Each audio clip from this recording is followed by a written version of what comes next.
Okay, we're live. Oh my gosh, I meant to do this so much earlier.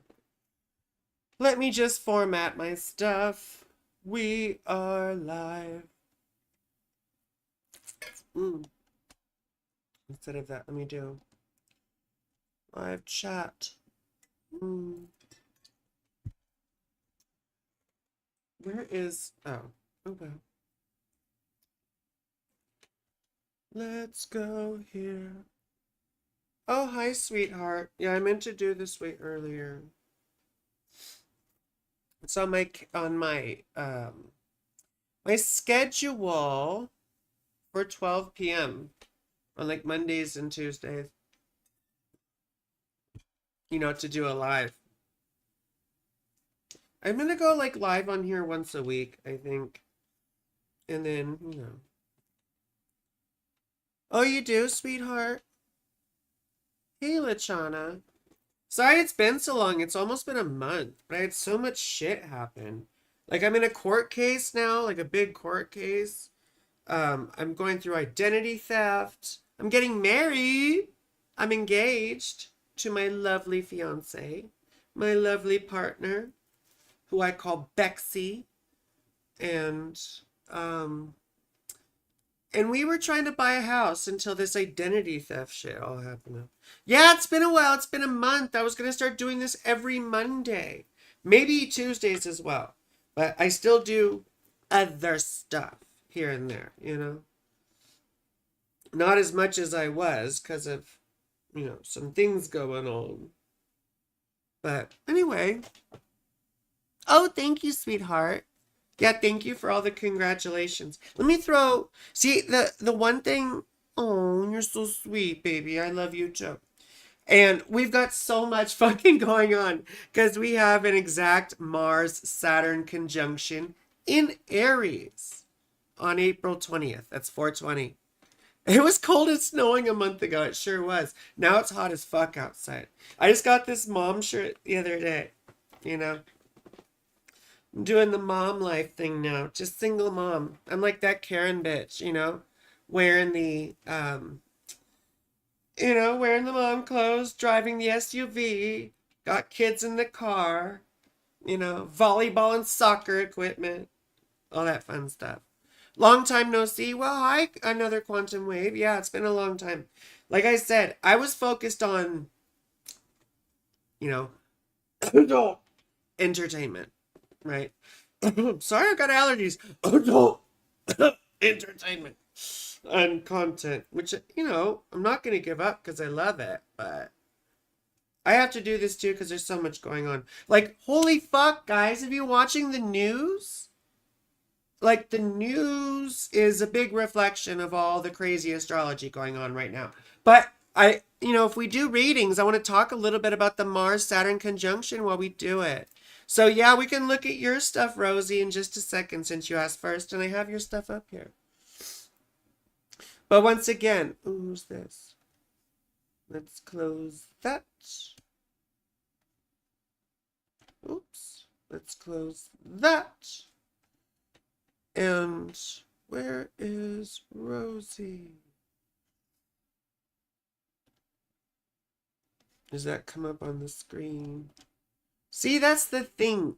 I'm not a tech person. Bro. God, I hate this shit. I wish my brother could do this for me. But he still lives in California, love. I feel like my brother's got to move in with me at some point, you know, be my assistant. Although my fiance is pretty much like my life assistant. She makes sure I don't um, crash out, you know. So anyway, well, that's Rosie's chart. But seriously, people, this 420 is going to suck, It's supposed to be a chill day, but it's going to suck. Because Mars-Saturn conjunctions typically result in violence or correlate with violence, perhaps. It's got my shark, because I'm ADHD, and I got my little man, my glubby, and, and they, ah, anyway. Yeah, sorry, I'm autistic, and ADHD. So we call it ADHD. But the big thing about that is it correlates with violence.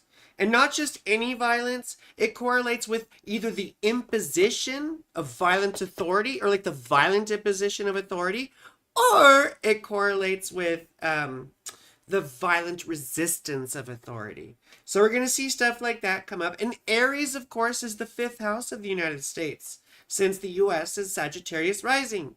So it's probably going to have to do something with queer or trans people and with women's reproductive rights. You've been paralyzed with stomach and hell no answers. You met a sweet Aries Polish man. Well, watch out, because you're, depending on what his rising sign is, he might be going through it too. You can ask what his rising is and I could tell you some stuff. Well, I mean, if you know what his rising is. But anyway, we'll look at your chart, Rosie. I just want everyone to keep in mind that 420 is going to be fucked up, you know. I should announce on other platforms that I'm live. I should. Got all these squish balls. I'm mostly on like grown-up platforms, if you know what I mean. I can't say any of them here without getting in trouble. So, although, I mean, probably, I bet people know like the main kinky platform. I don't know if I can say that on here. I think I can say fet on here. I think I can. Well, we'll find out soon. But if you know what fet is, that's where to see me. That's where I primarily am, because I've been pushed out of mainstream spaces. I got kicked off of Facebook. I've pretty much been kicked off of Instagram. Although I have a little account, you know. He's 482. Well, the rising was what we would need, but yeah. I'ma stay lit. It's my favorite day of the year. Oh, hell yeah. I mean, I will too. I'm gonna be lit as fuck. However, keep your eyes open, you know? Keep your eyes open, especially in the news. Like, I'm talking more like big events. You know what I mean? Like, in your personal life, it'll depend on what house Aries is for you. So right now, we're gonna look at Rosie. We're gonna look at Rosie. Oh, Rosie. It makes me think of Rosie from the Jetsons, you know, the robot maid who sounded like this. Rosie. Oh yeah, I got kicked off of Facebook. I ended up deleting my account. Yeah. Because I couldn't go on. They kept flagging old posts of mine. So my thought is like transphobes and, you know, people who are secretly attracted to me were reporting me all the time, which is what was happening. And they didn't like that I made fun of them, you know, because I got pretty thick skin. Okay, so anyway, and look, it's like a diver. It's like Greg Louganis over here, right? Accent on the anus. Can I say that? I don't know. I don't know what I can say on here anymore.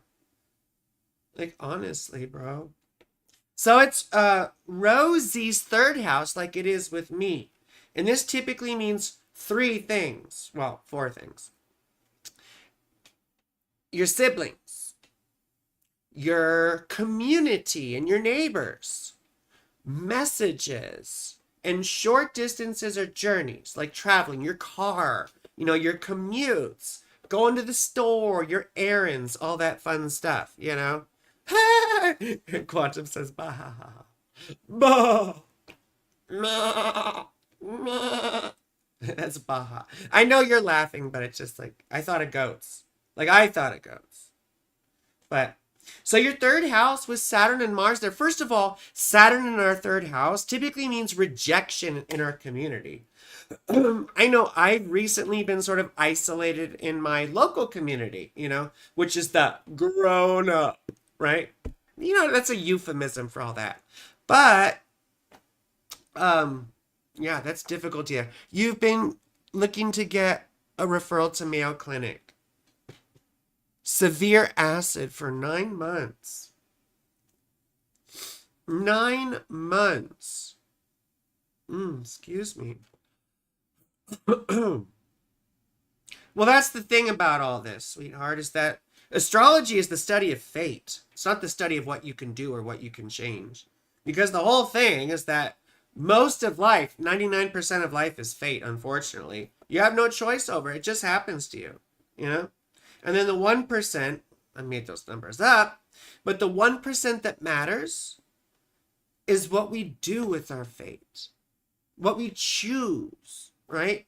And there's very little we can choose. It's like the serenity prayer. Lord, grant me the serenity to accept the things that I cannot change. And what is it? Like the will to accept, to change the things I cannot accept, and the wisdom to see the difference. So in terms of, now, right now, you have Jupiter going through your 6th house. I tried Wegovy. Oh yeah, I have. One of my partners is on Wegovy. Hi, Izzy.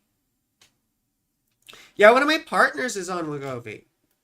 And it can be very, very disruptive. You know, it causes lots of nausea, causes lots of stomach issues, especially if you're just getting used to it, or if you've gotten off of it and go back on. So, but that's common side effects. Now, again, I don't know if you've seen any positive stuff from this, but Jupiter's going through our 6th house of health.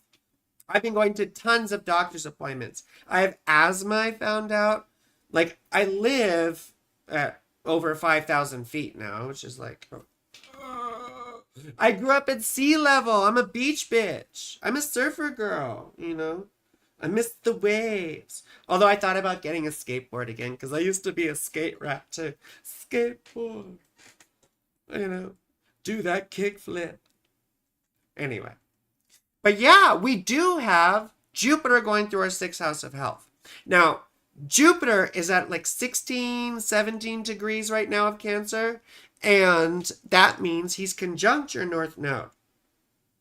So the way I would read this, and please don't get your hopes up too much, but the way I would read this is that you do get luck and you do get help with a health or medical issue. Now, this is a long-term thing. And also, what I've been going through in relation to this is trying to get my daily routine under control. You see? Like trying to go to bed on time rather than like 2 or 3 in the morning, you know? To try and, you know, have good nutrition and eat, you know, 3 to 4 meals a day rather than just binging at dinner, right? And getting enough exercise. So trying to walk every day at least, you know? And then I have a punching bag, you know? I do that. You know, so I don't know if I could do that on camera, but look, it's the sky. Anyway, so there are indications of good health. Now, also, we would want to look at the 1st house ruler, which for us is Saturn, because we are Saturn girls. Like, Saturn girl. That's my name. Like, y'all probably know my my legal name, which is Frankie. I mean, it's all good. Frankie's fine. But I'm so used to Saturn now. I'll hear people talking about the planet Saturn. I'm like, yeah. Like, so it's like, now that thing in my head. You would love a reading if possible. I think I still have your chart, Izzy, but thank you. Right now we're looking at Rosie the Riveter. And it's so funny, Rosie. Oh my God. Oh my God, Rosie. So check this out. Mars and Saturn are going to be conjunct in Aries, correct? Which is opposite your Mars-Saturn conjunction in Libra in your natal chart. Isn't that wild? You have a Mars-Saturn conjunction, and it's going to be opposite our Mars-Saturn conjunction.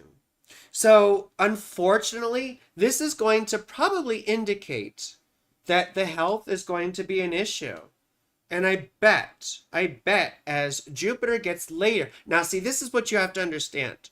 Around June 9th, actually, June 9th is the day that it'll perfect. There will be an exact conjunction between Venus and Jupiter in our 6th house, later in our 6th house. That will represent, to me, right? To me, we do have a choice in how we respond to fate. But to me, this indicates that we will get ourselves under control. And that means our health, right? In terms of, you know, getting our doctor's appointments, getting treatments and all that stuff for our ailments. but also learning to manage our own daily lives, which with the sixth house, that's, nutrition, sleep, and exercise, typically. It's so cute. You're the best mom. Thank you.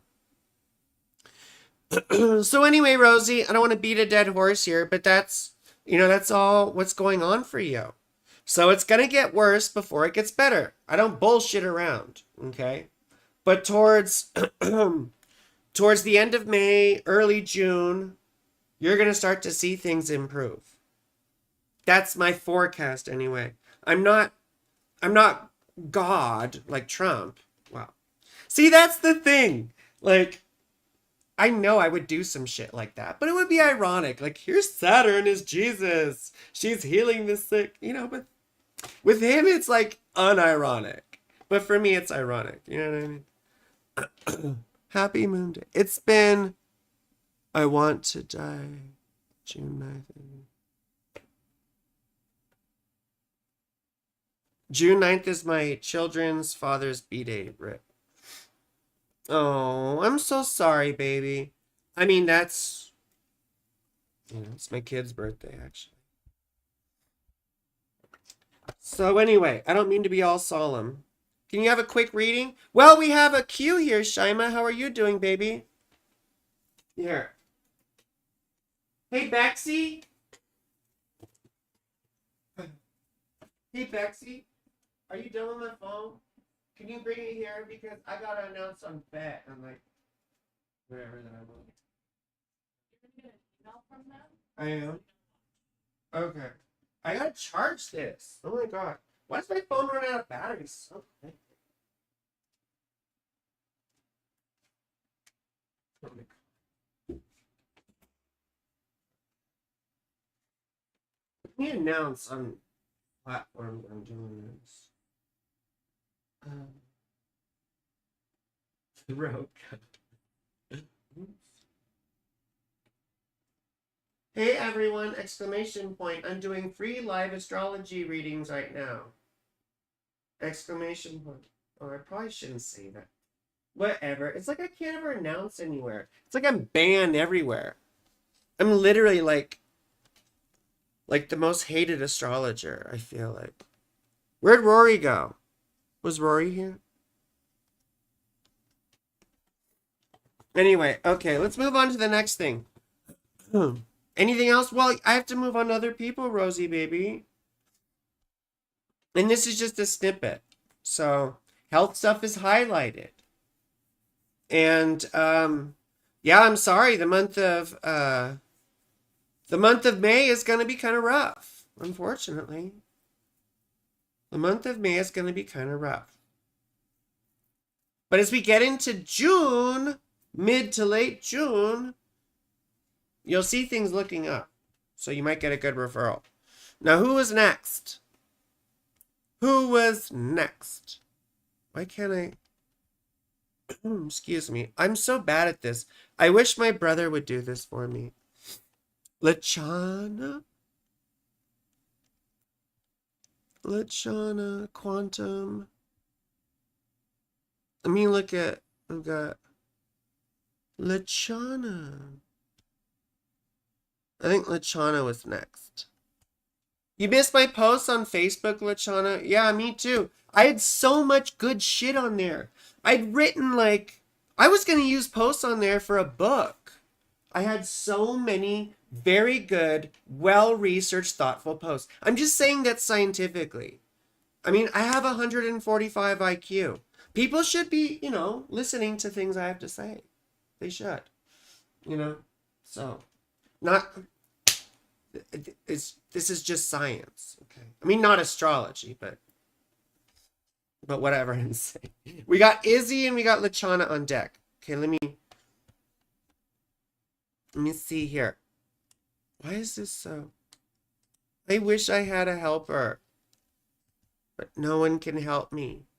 I'm helpless. I'm helpless. Okay. So here's Lachana. And let's emanate.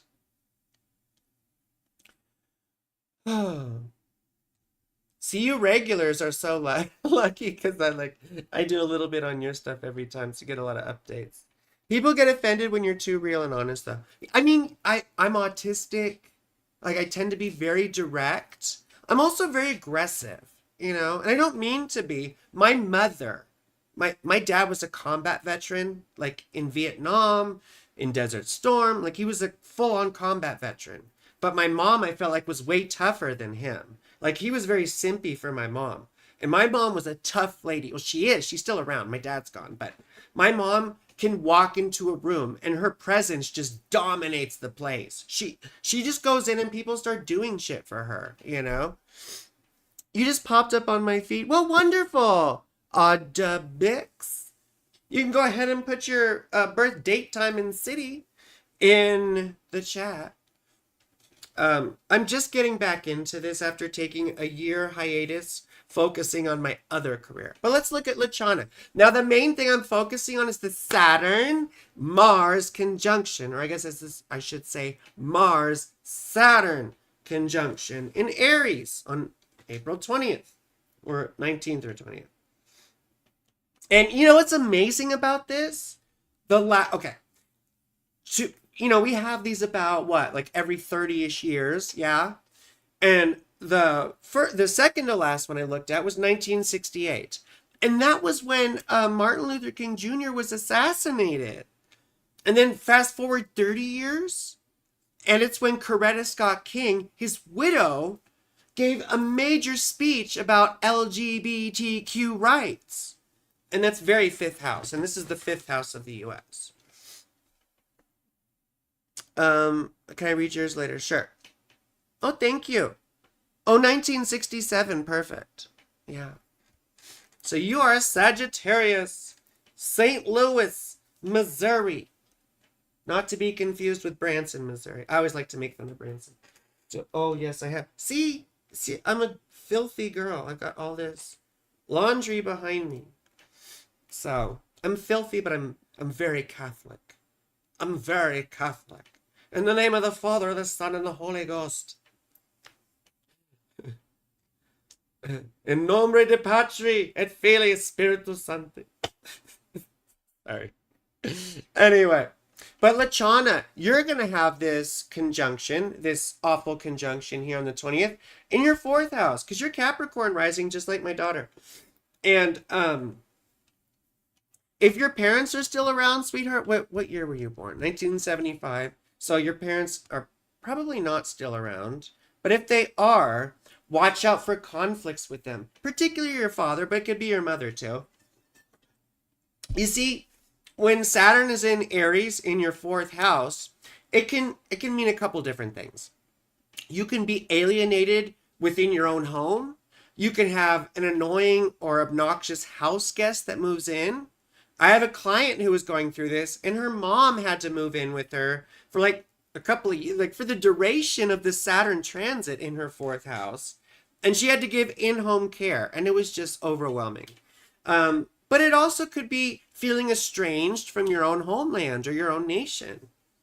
It could put a damper on plans to buy a house, like, you know, I'm looking at. Number one is... Yeah, so watch out. You know, it could be issues with your parents. They could be suffering or dealing with some big stuff, you know? But honestly, it could be big disruptions to your living situation, which includes people living with you who you do not want there, or you having to move in with other people. Another client of mine had to move back in with her parents. You know, where's my little man? Where did my little man go? Oh, here he is. So anyway, that's big stuff to watch out for. Now for you, it's going to be sort of opposite your Pluto Venus thing in Libra. I mean, kind of, you know. So look also, I mean, beware of big changes at work as well, because we have that sort of push-pull between Libra and Aries with this, you see. I was doing the Trump dance. Young man. Put your feet on the ground, say young man. I'm sorry, I'm such a bitch. They call me Mommy Shark. Mommy shark, do, do, do, do, do, do. You know, because they bite both affectionately and tactically. So anyway, but what else is going on? I mean, those are the main things I'm focusing on. Jupiter going through your seventh house, though, you know, this is quite important too. Because if you have been going through marital or relationship issues, this typically eases them up, especially as we get to mid-June, when we have that Jupiter-Venus conjunction in your seventh house. So that's very good for relationships. It could mean reconciliation with a partner you've had conflicts with, you know. It could be meeting a new person. But typically it brings, see, Venus brings harmony to the house that she's transiting, right? Where's Venus right now? Oh yeah, she's in Gemini.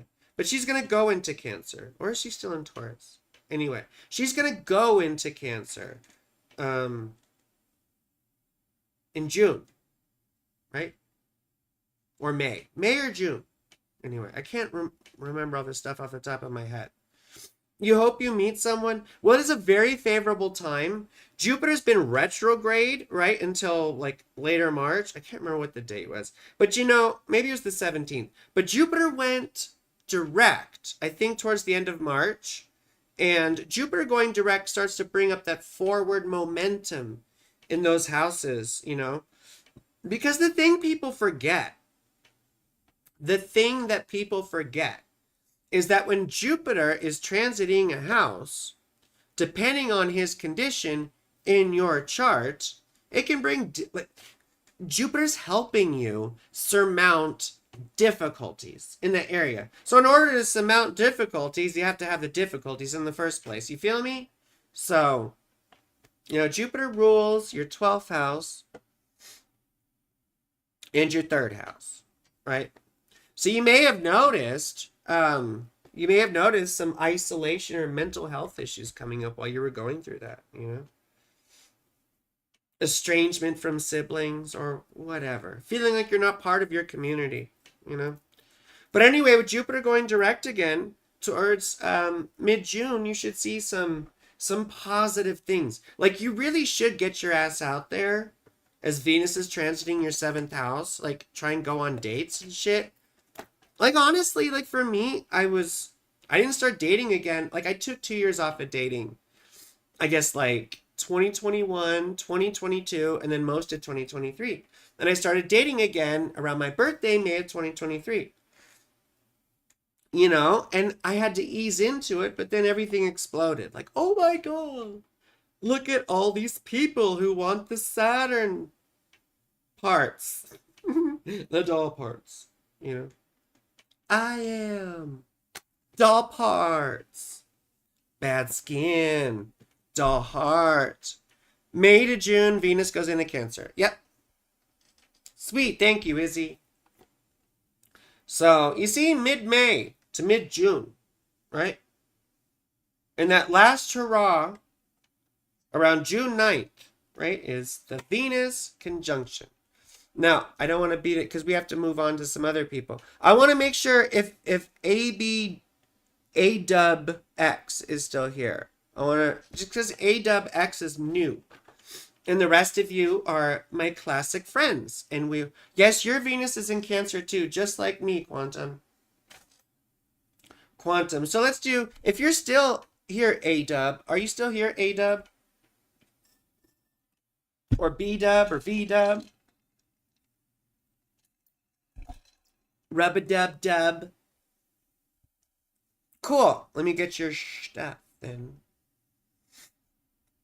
Sorry, I'm like, I really am a dork. What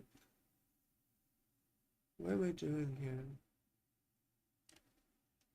Why is my chat covered? Okay. Gosh. Can I?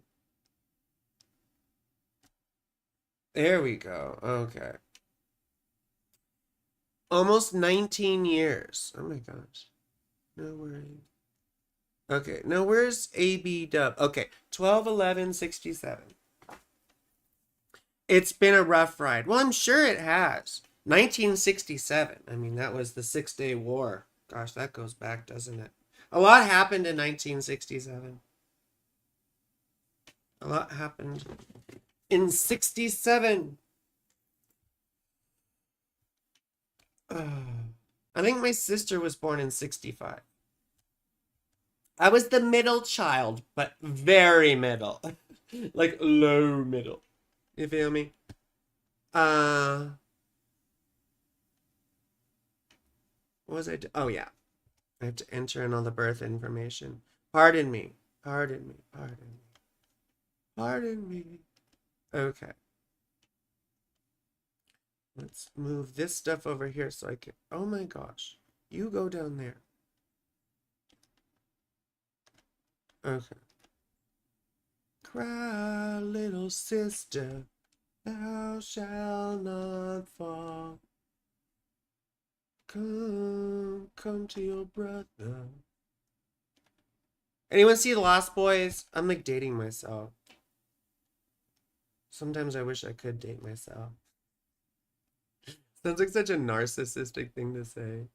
I see you, Shaima. We'll get to you. Hey, Sherry Berry. It's been forever. I just started doing this again. Oh my fucking goodness. Okay. Okay, St. Louis. There we go. I wish I had help. It's so hard to do this. AWX. And it's 12/11/1967.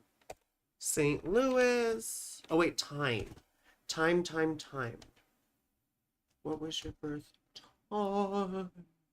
Where did it go? I lose track of stuff so quickly. I'm so bad with this. I will get to everyone I can, don't worry. 11:18 a.m. Okay. 11:18 a.m. So you have a day chart. Oh, I should have mentioned the fact for those of you with night charts, meaning your sun is below the ascendant descendant axis, which is the horizon. The ascendant is the fucking horizon when you were born, just so y'all get it.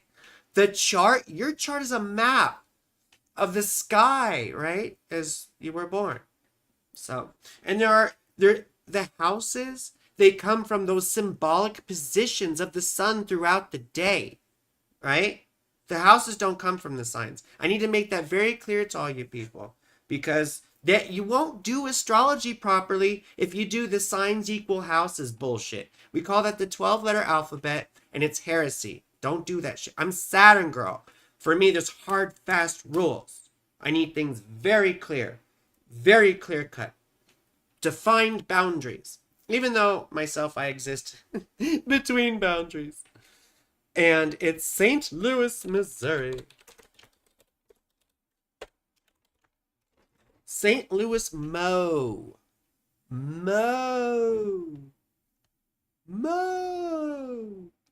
Okay. You look purty in denim. This is brand new. I just got this yesterday. I'm trying to do the whole mom thing now, you know? You rock a teeny bra. My age. Well, thank you. I wish I had bigger boobs. I only have A cups. They have grown quite a bit, though, since you saw me last. So, you know, I'm not able to... Oh, you're applying for Adam Ellenboss's class later this year? Yeah. I know I took his year 1 and his year 2... I don't know. I started in 2021 or 2022. Maybe I started in 2022. But it's all very good stuff. Very good stuff. He's great. I just, he's a little crunchy for me. Like, just a little too crunchy for me. And, you know, I'm like, I'm just really, really, you know, I'm trying to think of the word for it. I'm really abrasive. I'm just really abrasive. You know? I have Mars conjunct my sun, Mars combust, and they're both trine my ascendant. So even though I'm a Saturn girl, I'm very Martian. Very, very Martian. So they do needs based. I know. When I did it, though, I could afford it, so I paid the full tuition and didn't try the needs based because, I don't know, it was just like a respect thing for me. But I did pay it. Yeah. And I really, really do swear by his classes. Um, uh, I don't know. I noticed that he started doing the horoscope thing after I'd done a bunch of it. I think he saw a couple of my shit, but I don't know. He's very good though. He is very good. So, I made friends with trans male. Trans people are so well. Most of us are autistic, so that's what happens. Most of us are autistic, including me. I have autism and BPD. You know, I'm such a fun girl. I'm a manic pixie dream girl. I'm your manic pixie dream girl. But I have a good heart, I promise. So we have a Capricorn rising here, like my daughter, right? Oh, wait, no, this is the other chart. Let's look at A-dub. Okay, we have an Aquarius rising, like me. In fact, well, so my rising sign is 1 degree. Up to, let's just say 2 degrees Aquarius. So your Mars is conjunct my ascendant. Look at that. And, you know, I do whole sign houses, of course. So if you're a modern astrologer, which a lot of people who came up in like the 1960s and 70s are, you know, well, even the 80s and 90s. A lot of people born in the 60s, like Liz Green, you know, my mentors. I'm a Freemason and I was raised in like, you know, theosophy kind of stuff. Madame Blavatsky, Alice Bailey, esoteric astrology, which I was very, very like enthusiastic, or I guess fanatical is a better word. I get fanatical about shit because, you know, autism, right? But yeah, when I figured out or discovered Hellenistic astrology through Chris Brennan, what was it, 2018? I didn't look back because it works. It works, and it's very realistic. It's very material. It actually works. It's not just a bunch of crunchy bullshit like, well, you are going through transformation and initiation. Just say what the fuck that means, brother. It means life-shattering crisis. Be fucking real with people. Be real. And you have to, I mean, you don't want to scare people either. That's not ethical. But you do have to be real, you know. Sometimes I'll choose what I'll say and what I won't, of course.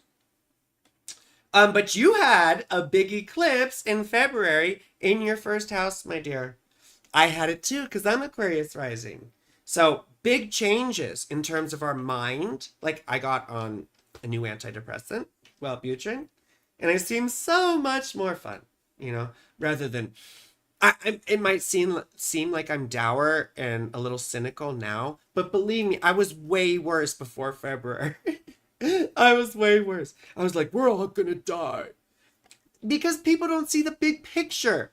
We have similar astrology now to not only the World War II and the Civil War, but also to the French Revolution, and even before that, to the late Bronze Age collapse of 1160 BCE. And that was one of the biggest events in human history, just so you're aware. Now, Pluto, right, has been going through your first house, and that's going to be a whole bunch of power challenges. So for me, you know, I became a dominant. I mean, I was a dominant before, I guess, but I became a real one. You know what I mean? So, yeah, power stuff. Power relations, you know, I was getting big in the, you know, kink community and stuff, and you learn a lot about that. And I had to deal with my own power issues, with feelings of powerlessness, right? But I also stepped into more of my own power, you know. Believe me, I'm way more confident now. My hair is terrible. My hair is awful. So I'm just illustrating that for you as an example. But you also have this. See, you have Saturn in your third house anyway. When you have natal Saturn in your third house, it can give you learning disabilities sometimes. Or it can isolate you from school or your peers. Like a lot of times you'll be in elementary school with Saturn in the third house. And if you don't have learning disabilities, then something will interrupt that. Sometimes we see autism, you know, with Saturn in the third house. Excuse me. And the moon's in the third house too, where she rejoices. So you're probably, now you may have had issues speaking or issues communicating, like speech impediment. Let me see if anyone's talking here, just to be quick. Just to be quick. Your personality is great. Well, thank you. Oh, you're no astrology at all. Oh, okay. Adam is good. I listen to him on. Oh, yeah. No, Adam is good. I like Adam. I love Adam, you know? One of my favorite things that Adam said, and this is totally fucking true. Adam said, the chart is a map of what you are not. Think about that. Because that's the whole concept of identity. You see, the chart is a map of your fate. But are you your fate? What are you? What are you? I can say snippets because consciousness and self are my primary concerns. Consciousness and the concept of self, which both have biological advantages and spiritual consequences, if you want to say that, right? The root of all human violence is our hyperintelligence and our extreme need for self-preservation. We can be extremely selfish because of our hyperintelligence. We developed that, you know, biologically. To anthropologists and archaeologists think to foster a community, because when you have a strong sense of self, there's more of an ability for cooperation. And on the other hand, it created a strong sense of self-preservation. But now those things have led to madness in the world, in human civilization, you see. ADHD as a kid, call it hyperactive, yeah. Healthy dough. Well, thank you for saying my, yeah, Chris is great. So mundane astrology is my favorite astrology. I'm an amateur historian, and I'm very much into political economy. You know, I would say I guess I'm spiritual, but I'm more interested in the real world, right? In real world consequences.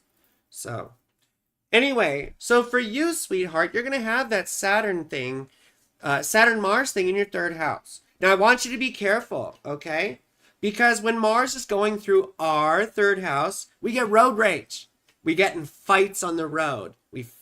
I can't flip my finger, can I? But we flip people off, you know what I'm saying? My daughter always does this to me. She like holds up her ring finger. But yeah, we got to be careful on our commutes. We can get in car accidents. You know what I mean? You could have car breakdowns, expensive maintenance, things like that happen. Also for me, like the third house for me is where we have internet communication and like streaming and shit like that. And my reach was like cut down severely, you know, because I got kicked off of platforms. And now I'm mostly like on adult platforms and YouTube. So I really don't know how to like advertise my shit, you know what I mean? I don't know how to do that anymore. But in, oh my gosh, you have a really cool thing here, baby. You have Venus in your 10th house. That's very cool. You see?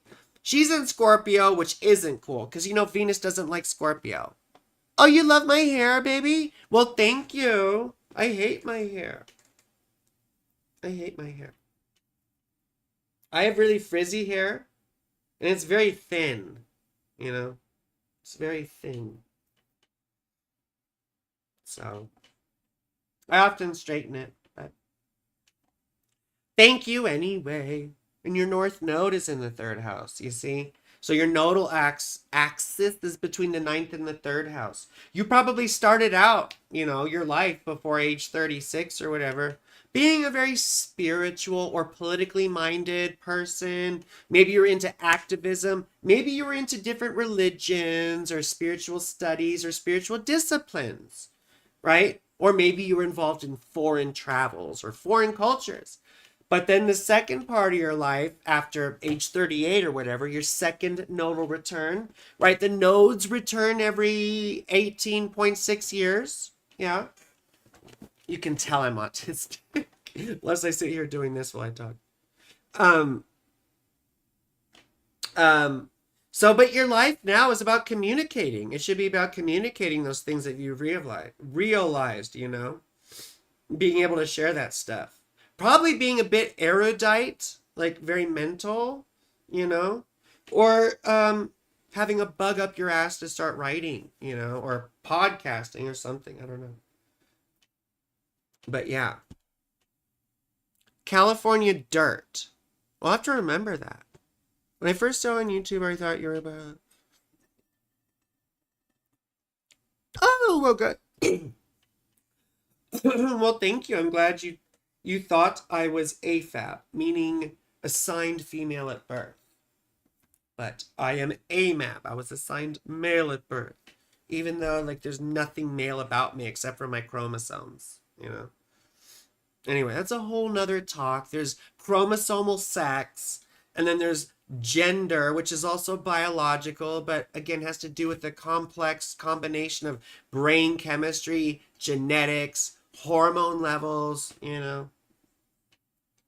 I've always had very high estrogen and high testosterone. So it's almost like, God intended me to straddle the boundaries of everything. And Saturn rules boundaries. But anyway, see what happens with you, A-Dub, is that we have a very, very significant Venus retrograde transit happening in October and November. Venus will go through your ninth house in Libra, which typically brings like new mentors, a new spiritual outlook, like a resurging interest in spiritual topics or philosophical topics. It could be political activism that draws you back in, but it'll be stuff to do with your career. So if you had anything to do with I don't know, religion, spirituality, foreign work or foreign travels, universities and colleges, higher learning. Oh, pardon. But usually I see it related to people's like spirituality. And I think that mostly has to do with the kind of people who are into this stuff. So typically people with laundry piles, right? Laundry. Well, so anyway, I'm going to move on to the next person in just a second. Yeah, but the whole thing and it should be good, right, for the most part, but you have a day chart. So Venus is like sort of less good for you. Gosh, you have Jupiter and Virgo. That sucks. Just because Jupiter is what's, called a detriment, meaning he rules the opposite sign Pisces and therefore feels really not at home in Virgo, right? Excuse me. Yeah, you may have had. Did you have a friend die growing up? Did you have a close friend pass away? Because they see like your 11th house ruler in the 8th house, and sometimes it. You glad I came on today, Quantum? Well, thank you. Yeah, right now I'm oscillating between like dour cynicism and very like apocalyptic sort of language, because this is like this is literally the most important time in human history, or the biggest, let's say the most consequential time in human history right now since the late Bronze Age collapse. And I'm saying that with all confidence. So, and the dissolution of the United States, at least partially, balkanization is going to happen between, November 11th of this year and the subsequent 20 years. It's a major peak period in zodiacal releasing. Oh, I'm so sorry your grandma passed away when you were 14. Yeah, you see, when we have this thing, it's very representative, you see, of death for us. December 19th, Santiago, Chile. Oh, Quantum, you're so sweet. I appreciate you, baby. Thank you, thank you. A heart like that. There we go. Thank you. I'm so bad. I'm uncoordinated. It's an autistic thing. Anyway, the more important thing for you, baby, is the Jupiter. We have an eclipse in August, and it'll be in your 7th house. So if you have a significant relationship, there will be big beginnings and endings. Like if you're married, it could represent, and see, Jupiter will be here like around the time of the eclipse. So it's really gonna It's going to be an important event, but typically probably positive because you have a day chart, you see? Now, this could be like falling in love all over again, entering a new phase of your relationship where you sort of realize a new way of relating. If you've been together a long time, you find something new about each other, you see? Or sometimes we decide to split up, right? We figured out the marriage or the partnership has run its course. The other big possibility is meeting someone new. And I don't give a fuck how old you are. Meet someone new all the time. You know, I'm a Saturn girl, so a lot of my friends are in their 70s. And believe me, they meet new people. So, happily single. That's wonderful. I was happily single for a long time and now I'm about to get married again. I always said I would never get married again, but that was total bullshit. It really was. My last marriage was painful. It was very, very painful. But now I'm ready to do it again. You know. Same, been single for 5 years. I think the longest time I've been single was 2 years. But I'm a codependent BPD girl. Like I literally go from, partner to partner like a butterfly. I'm like a bee. I deliver my pollen all over the place. That sounds bad. That sounds bad. Thank you, Izzy. Let's look at your chart now. Because you were next. Oh, but you got a lot going on, A-dubs. We got good stuff going on. Although you probably lost a lot of money recently. I know I did. I had a bunch of fucking bills. I had to pay lawyer bills. I had to pay taxes. Ugh. Taxes, lawyer. I had to pay for I don't even want to go all into it. But I've had... What the fuck was that? Oh, it's you. Oh, okay. It's my fiance over there sneaking by. So... But let's move on to Izzy. Did we already do Lachana? Yeah, I think we did. Okay, where's Izzy? And remember, we're looking mostly at the Mars-Saturn conjunction in Aries, which is in your 8th house, baby. So Izzy. Let me just double check the chat. Quantum, yes. Got ran over in December. Me and my 2 dogs, oh my God, you poor baby. You poor baby. I'm so sorry. I'm really sorry, darling. This is terrible. Yeah, our pets are our family, baby. I'm so sorry. Yeah, it's terrible. Like, people who hurt animals to me are just disgusting. You know? I understand sometimes people getting mad at people. But unless an animal's... I keep playing with my hair. I gotta stop it. I gotta stop it. Well, I'm so sorry, baby. Now, we got the Virgo rising, Izzy. Izzy, I remember we talked about eclipses last time. But you see, the Saturn, Mars conjunction is in your 8th house. Now, when Mars goes through our 8th house, again, we lose money. Like 2nd and 8th house, either way, we lose money. The difference is the money we lose. You see, the 2nd house is your earned income, whereas the 8th house is like investment income, savings, banking, taxes, your 401k, your 403b, right? It's also death. And it can be death in a literal sense or in a more conceptual sense. Now, I'm not going to say like, oh my God, you're going to have a death in your family or something. That would be irresponsible of me to say, because that's not the only thing that can happen.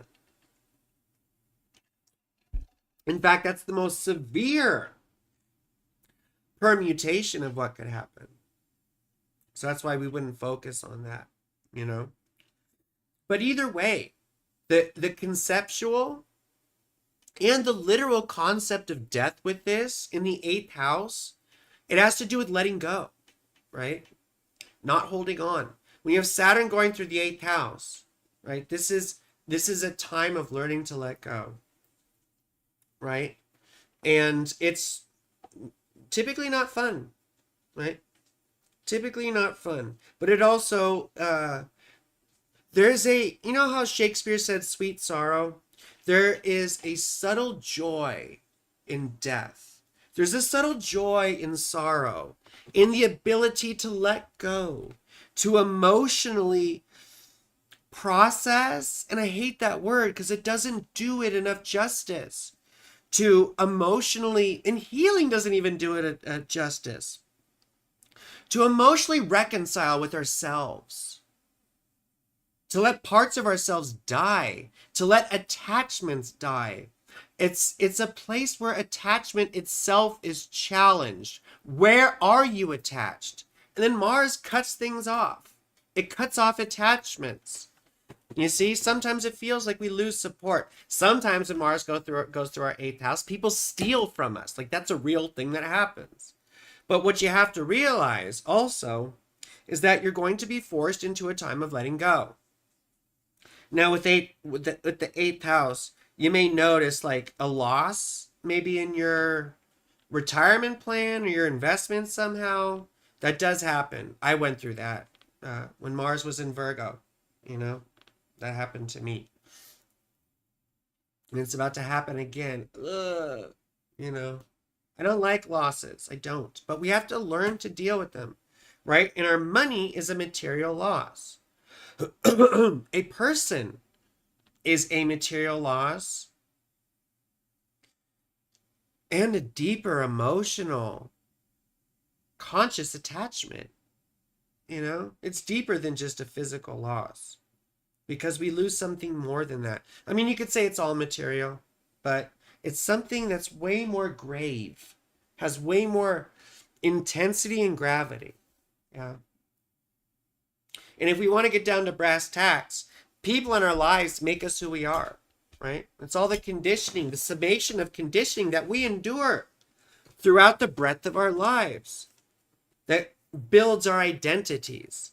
And it's through the process of letting go of our conditioning, seeing what we are and what we aren't. And I know I'm getting a little deep and philosophical here, but this is what I'm passionate about, okay? I'm passionate about self-realization. And that's why the whole reason we should do that. I mean, we could talk about astrology to say, oh, am I going to have sex and money? And you can see those things, but it doesn't change your fate. Fate is what happens to you. Destiny is what you choose to do. That's dharma. And you can get a hint at your dharma from the 1st house and the 1st house ruler. So for you, Izzy, it's Mercury, right? And I'm just doing this as an illustration here. You have Mercury in Sagittarius, so Mercury is not happy, right? Which often indicates having terrible confidence, feeling weak, right? Feeling ineffective. Or it can be a really weak character. Sometimes it is a weak character. People who might be cruel or mean or unsympathetic or whatever. But again, it could be the other direction where, you know, also ADHD. Think of Mercury like, you know, Sagittarius, very ADHD, you know. But more importantly than that is the house placement, the 4th house. You have a deep attachment probably to your past, your ancestors. You know, make Izzy great again. I'm kidding. Yeah, I'm kidding. But you know what I'm saying? There's a connection to where you've come from, your past, your genealogy perhaps. The deeper nature. The 4th house was the most hidden and deep part of your chart. It's the sun at midnight, the darkest point, you see? And that's where your identity exists and emerges from, that deepest, darkest personal place. Your inner sanctum, your internal sanctuary is the most untouchable, right? And potent space for you, you know? Anyway, that's just an example, right? And this is all about consciousness ultimately and realizing who you are. That's why when Adam Ellenbaugh said the chart is a map of what you're not, He's hinting at self-realization, right? He's hinting that the nature of self is something that isn't indicated in a chart, right? Because a chart is a map of your conditioning, yeah, and your fate. So anyway, now Jupiter for you, Izzy. I don't know if we talked about that going through Cancer. Your 11th house, which should give you more supporters. Dude, the fact that your moon is so close to your midheaven, I mean, it typically should mean that you have relative success in your career, you know? That, I mean, you might be well known or well liked or something, or people, or maybe you were a manager or something like that. But if you were, your employees probably would have hated you because you have Mars in the 6th house. I was a manager for many years, for like 20 years, you know? I don't look that old, but I am. Um, I was a manager for like 20 years in restaurants, you know? And I have Venus in my 6th house, and all my employees loved me. Like they would cry when I would move or whatever, when I get a different job. And in your case, your employees would probably fight you. Or maybe animals fight you. You ever gotten animal attack when animals attack kind of thing? You know? You ever put honey on your knees and get bits? I'm sorry. I'm terrible. And look, you have Venus in Scorpio too. This will be wild, like in um, October and November, because you're going to have that between your second and third house. You see, so at the same time, you have this like sense of loss, perhaps, or maybe strains on your income, right, or your retirement or something like that. If you have a retirement plan, you might see losses or strains in that. I mean, this could even be like Medicare, Social Security. Those are all 8th house things. You know, insurance issues. So beware of all that. But you see, at the same time, you're going to be having Venus going through your second and your third house, right? With the retrograde thing here, October, November, right? And you have a night chart, which is going to make this even more potent for you. You know, for me and you. So you could see an influx of income, your earned income. So if it may feel like you have a loss when it comes to like your savings perhaps, or your insurance, or benefits in some way, you'll see an influx though in your earned income. I don't know if you do like a side hustle or something like that, but that's typically what it means. Is my past coming back? New both in love. Well, you would want to look at Jupiter for that. Jupiter is going through. See, Jupiter rules your 7th house. You see. Now Venus, your 7th house ruler. Where's Jupiter? Oh yeah, Libra. Oh, excuse me. And what other house? Your 4th house. Well, I mean, as far as love, Venus retrogrades can bring people back from our past, which isn't always good. And you have to realize Venus is not happy in Scorpio. She rules Libra. So there's a lot of good stuff happening. And you have a night chart, don't get me wrong. But there's always challenges in that. And someone from your past you may have idealized, and they're going to let you down, you know? Like, we can't just look at stuff through rose-colored glasses, or like this. Through rose-colored glasses.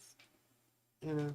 So just be prepared to be disappointed a little bit. But as far as money stuff would go, you may see like writing, speaking, or communication projects. Maybe like, I don't know, streaming, filming, recording, anything like that. Podcasting, meetings, teachings, trainings. Maybe you get involved in being a trainer at work, you know, being a teacher or a mentor in some way.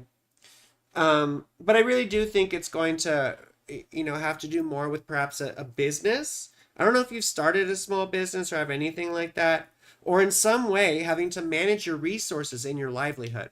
So if you're retired already, this could be managing the resources you have, right? And being able to budget yourself effectively, like in the midst of these wild things, you see. So I hope that was useful for you. As far as love, I mean, Venus does relate to love to a certain extent. Um, And the Jupiter-Venus thing is going to be in your 11th house. I mean, to me, that's more about friends and supporters. I don't know, like, friends for me is love because they fuck my friends, you know? I mean, typically, I do, you know? I mean, I feel safe with them, so they're primarily the people that, you know, that I play with, right? Um, so I don't know if you got friendships like that. I sure do, but, you know, that's just my style. That's my style. I got 11th house stuff, you know what I mean? So, for me, this has more to do with career and stuff like that. If you wanted to really get in depth, we could do like, I mean, you could hit me up for a reading and we could look at zodiacal releasing. I'm not going to do that in this kind of format because I've been on for a long time and I got to get to everyone that I can. So, anyway, my darling, I'm becoming friends with a Gemini woman and Aquarius now. Oh, you do, sweetheart? Well, I'm trying to take these bit by bit. Your past coming back? Yeah, stuff from your past will come back with Venus retrograde in October, November. October, November. So who's the next person? We did Lachana, we did Izzy, we did A-Dubs, we did Rosie. Do we have Quantum? Is Quantum still here? Shaima. We have Quantum. We got Shaima. We got Quantum and then Shaima, right? And then we got Papa. Oh, Reference Frame. Hi. It's good to see you, Reference. I'm sorry I missed you earlier.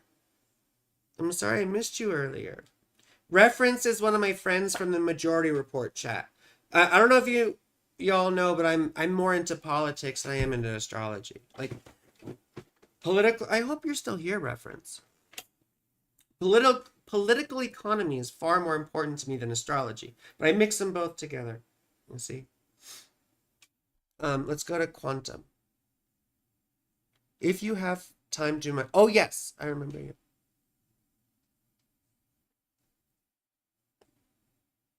Yeah, the quantum wave function, right?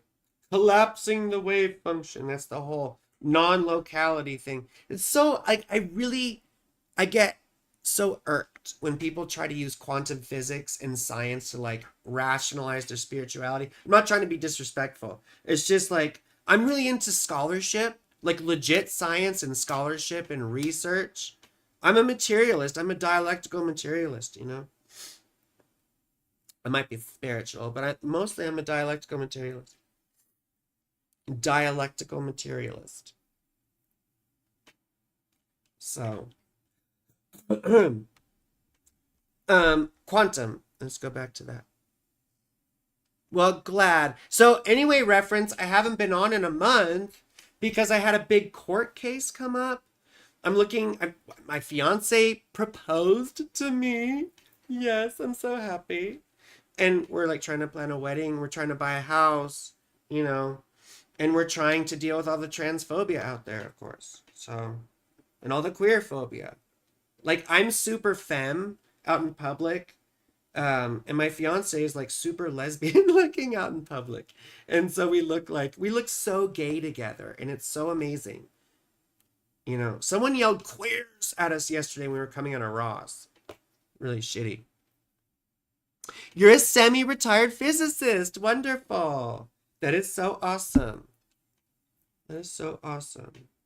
David Boehm was one of my heroes growing up, but you know, he's been adopted into the crunchy community. And I just have issues with the crunchy community because I grew up in it. You know, like I said, I'm a Freemason. I joined when I was 22, and I got enveloped into all that hippie trippy 60s children stuff. You know, because a lot of them who were born in the 60s are still stuck in their hippie trippy, like, oh, peace and love. Okay, just do a quickie. Okay. I'm sorry, baby. I'm so ADHD. Where's the quantum? Because I know I have your chart from like way back when. We're going to start making this. See, I'm going to start doing an astrology live stream every week, hopefully on Mondays. Then I'm going to start doing a grown-up live stream every week on a different thing. Because, grown-ups. Grown-ups. Where is this? Okay. Quantum. Search. Okay, we got May 21st. We got May 21st. Quantum. There we go. Hopefully this is correct, quantum. I have May 21st, the day before my birthday, 1980. 2:37 a.m., Baltimore, Maryland. Okay. So you're a Pisces rising, sweetheart. So this last eclipse, you see we had a lunar eclipse in Virgo in early March. I think it was like March 2nd or something like that. But that was your 7th house. And you have a stacked 7th house, quantum. So honestly, this is like a rough thing a little bit. If you're in a current relationship, you likely saw a big close or a big ending in some way. Now, this could also indicate a new beginning. Because, just like the Smashing Pumpkins song, the end is the beginning is the end of the beginning. Right? I don't know if you ever heard that. But,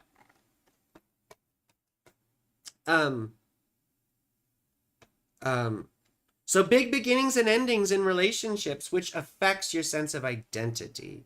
And you see, you're going to have the lunar eclipse in Pisces, which happens at the end of August. I think it's August 28th. And that's going to be a big change in your sense of identity, your appearance, either your thinking or your mind. Like for me, I changed antidepressants, like when this happened to me. My appearance changed a little bit. I actually got more mom and less like slutty, like a little more conservative. Like not, you know what I mean? Like a little bit more like I need to fit in with the other moms. You know what I mean? But it's like I have all these tattoos and I never really will. Just in case I forget my name, Saturn girl. So anyway, that's a big deal. Now, as far as the Mars-Saturn conjunction, that's going to be in your 2nd house. So I'm sorry to say, baby, but this is a rough time for you. This is going to be a rough time with money, especially right now, around April 20th, right? 420. You might have to buy some expensive plants. Let's just put it that way. I mean, I'm half kidding. But you will see, if you have a small business, you're going to see a big reduction in sales. You're going to see a reduction in clientele. Or you'll see clientele get upset or angry or something like that. I hate to say that to you, but this is very likely. See, this indicates an imposition of authority, right? Or resistance to authority. So, once again, you might be handling big expenses that you didn't count on. But then, see, the cool thing about that is then Venus later in the year, around October, November, is going to go from your 8th house of other people's money. And Venus going through there could bring, like investment returns, luck from a death, or sometimes, inheritance stuff shows up. But stuff from your past will likely be coming up here. And it will be having to do with your checkbook, most likely. But it will also involve your spiritual life or something to do with colleges and universities, higher living. So I don't know if you've ever worked in universities, but that could be a possibility. Someone from your past involved in maybe a grant or giving you money in some way or assisting you financially. Probably from universities is what I would read this as. So probably from a higher learning or university kind of setting who comes back into your life and probably helps you a little bit. So do you have a night chart? Yes, you do have a night chart. So there you go. I mean, you're probably really interested in history, aren't you? You probably like history, I would assume. I would think so. I would think, but see, your relationship past is very checkered. I bet you've had a lot of painful relationships, or maybe not a lot, but like a few very painful relationships. That's probably the likelihood, isn't it? You know, your moon in the sixth house. So I don't know if you got chronic illness stuff. And Moon and Leo people can be so. I mean, I love them. They typically love me, but they can be very. I mean, it sounds like such a stereotype of me, right? They love to hear themselves talk. They love to see themselves. They love to be, out in front of everything. And in fact, they get offended when they're not. you know, why is no one paying attention to me? Anyway, Venus in Cancer, like me, such a sweetheart. You probably get very attached, don't you? Very attached. Anyway, we gotta move on. A lot. So from now on, I'm just gonna ask for questions. So let me know a question you have. Oh, shit, I didn't mean to do that. Who is after quantum? Oh, you're still here? Empirical science. Yes, empirical science. That's what I'm into. I'm into scholarship. I know that things will be more difficult for the LGBT. Oh, shit. No, they are. No, I'm bracing for the worst. I really am. I am bracing for the worst. I predicted this, though, years ago. And that's why I keep trying to tell Sam and Matt. But they make fun of it. But I'm telling you, unequivocally, we have very similar conditions to World War II, to the Civil War, to the French Revolution, and if you want to go back really far like I do because I love ancient history, the late Bronze Age collapse of 1160 BCE. And that was a complete breakdown of human civilization at the time. And that's what we're seeing come to fruition right now. With the closure of the Strait of Hormuz, just that little thing is challenging the entire post-war economic order, right? Bretton Woods has been completely shut down now. I mean, it effectively was in 1971 with Richard Nixon going off the gold standard, but it's officially done now.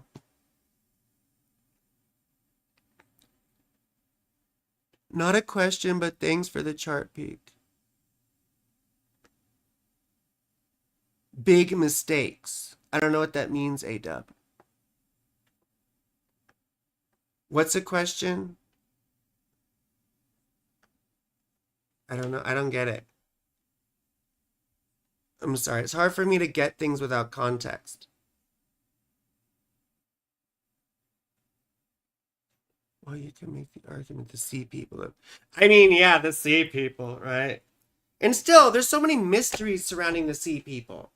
We don't know exactly what happened to cause that mass violent migration. I mean, they totally took over Mycenae, And then they slammed that whole Mediterranean coast that's now, Israel and Gaza and, and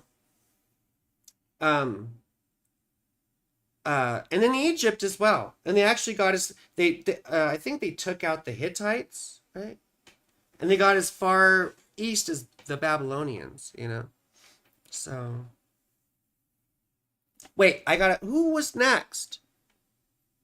Love Fancy Life. Is that what it was? Love Fancy Life. Oh, Sherry Berry. If you're still here, I'll look at yours too. Are you here, Sherry Berry, still?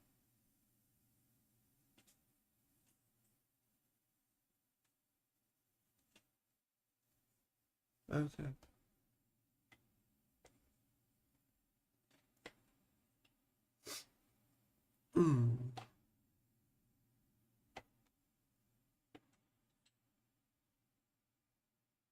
Yeah, I don't know what that means. Your take on seizures and epilepsy. Girl, I've already given you my take on seizures and epilepsy. And I'm not a doctor and I'm not a scientist. I mean, not Not credentialed whatsoever. I have performed random surgery. I'm joking. Unnecessary surgery. Oh. You know you can go to Claire's now and get a lobotomy. That's a joke. That's a joke. Okay, so we got La Fancy Life. Is Sherry Berry here? You found a few? Well, then you found more than I have, Amber. Once again, for health, mental health, I look at the 12th house. Physical health, I look at the the 6th and 1st house. So, you can't listen to me? Why is that? La Fancy Life. Oh, well, I don't know. Okay. I gotta find who else is here first. Sherry, are you still here, baby? This is my Sam Cedar impression. Oh, Matt, what's going on Left Reckoning? Let me tell you about Social Security. You see, Social Security is a self-funding mechanism. That's not a very good one, but, Sam and I did ecstasy at the Torque conference together.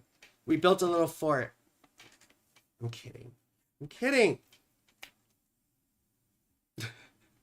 Now, who was next? Sherry, are you here? I don't see Sherry. So I'm going to do the fancy life, I guess. Okay. Sherry, you could pop back up. What time did I start? I started at 3. It's been an hour and a half. Are you still here, Sherry? I hate dead air. I hate being silent. Do you ever listen to Hassan reference? That sounds fun as hell. You ever listen to Hassan? Hassan does dead air all the time where he's just like, did my shit stop? So, I know that Matt is a dialectical materialist too, but I've seen astrology work materially. So I try and tell people, it's not a science, it's a craft, it's an art. It's an art. You know what I mean? It's an art form. And nothing scientific about it at all. It's an art form. Okay, well, we'll do La Fancy Life. Do I already have your stuff? Oops, let me go find your information. La Fancy Life. My voice is so effed up. I grew up at sea level and now I'm in the mountains.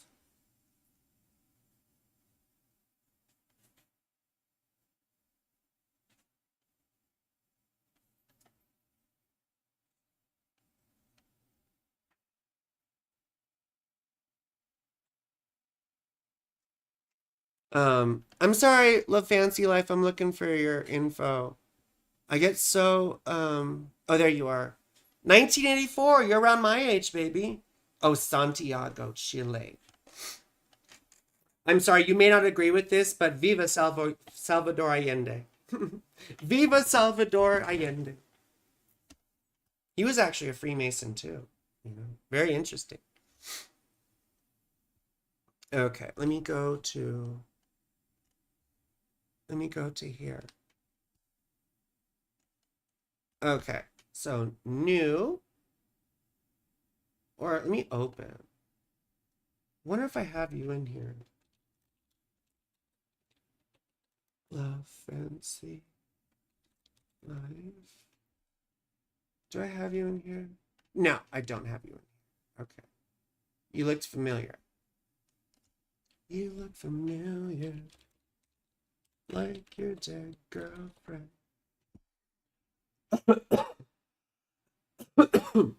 Excuse me. That was from the play Rent. Where do I have you again? December 19th.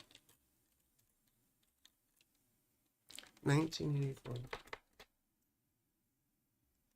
And what day? 2:53 p.m.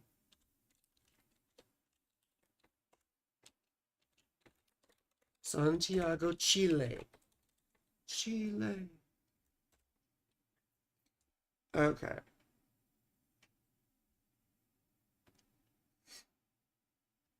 Mm. Oh, see, now I derailed my own mojo. I'm my own worst enemy. What the fuck, bro? Come on now. What's up?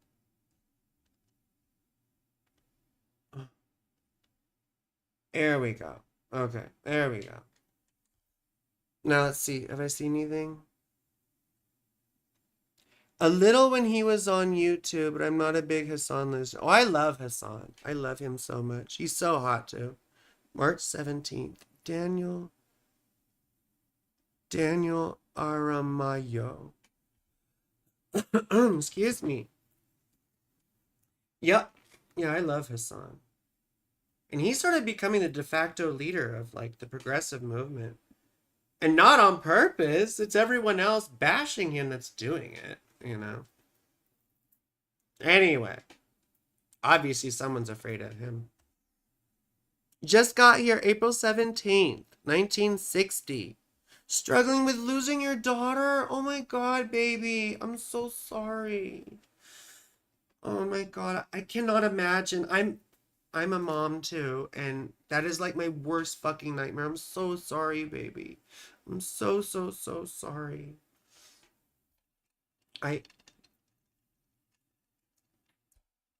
All I can tell you is that astrology is the study of fate and free will. And they're in a sort of a dialectical relationship. You can't have one without the other. And you couldn't avoid any of this, right? The only thing you can do now is decide and choose how to move forward, what to do moment to moment. And you'll never lose a memory of that. And it won't ever get better. You won't ever be healed. Not entirely. But you can learn and practice living and demonstrating that love you have for your daughter in everything you do, in the littlest stuff. And I promise you, the way you impact and influence those around you can be an expression of that deep love. And that connection that you feel with her still, is a reflection of your connection to everything else. Love is the progressive realization of your relationship with the rest of existence. That's my technical definition anyway. And every bit of pain and heartache is a revelation. Because when you consciously choose to develop as a person, your feet on that journey are washed in the blood of the heart. Every step you take on the journey to self-realization, to understanding consciousness, every step is relinquishment. Every step is letting go. And our feet must be washed in the blood of the heart. In our attachments. Anyway, I can't do any of that justice, but it's my worst fear, baby. I'm so sorry. I'm so sorry. Anyway. I'm so sorry, baby. And just for that, I'll do you next. I just have to make sure that I do, gosh, I lost my train of thought. I have to do fancy life here. Okay, I'm so sorry, baby. And I will get you next. I'm just trying to be supportive. I'm sorry. I'm not trying to be preachy or didactic at all. It's just, it's my biggest fear. It's literally my biggest fear. Yeah. Anyway. So, Fancy, you have the Mars-Saturn conjunction in your first house. The next few years for you are going to be depressing. unfortunately. And I don't mean just overtly like it's not going to be depressing the whole time. But when Saturn goes to our first house, and I know all about this, I came out as transgender when Saturn was going through my first house, you see. It brings a fundamental reorientation in our identity. Not like we changed necessarily, but the truth comes out. You feel me? Like I came out of the closet like Christmas presents. You know what I mean? So, um, I mean, I'm not saying that you're going to come out as like gay or something like that or trans, but I am saying that parts of you, the pretense, like the stuff you wear on the outside, is stripped away, right? Now, this could be a time of melancholy where we have a sense of cynicism or a sense of like being morose. A lot of times we're more interested in like darker, somber things. You know, you might see your appearance change quite a bit. You might take on like a darker aesthetic, perhaps. I know for me, when this was happening, like I was, it was early in my transition and I was acting, I mean, I was looking sort of like cringe as fuck, but, very much into like my old gothy shit. And then I grew up, I'm a mom. But anyway, you also will notice like contemplating your own mortality, perhaps a fascination with death. We all should be contemplating our own death all the time because we should figure out for ourselves, who is it that really dies, you know? So it's very important, you see. Gosh, you have Saturn conjunct the moon like I do. I mean, this often confers, especially moon in Scorpio, holy shit.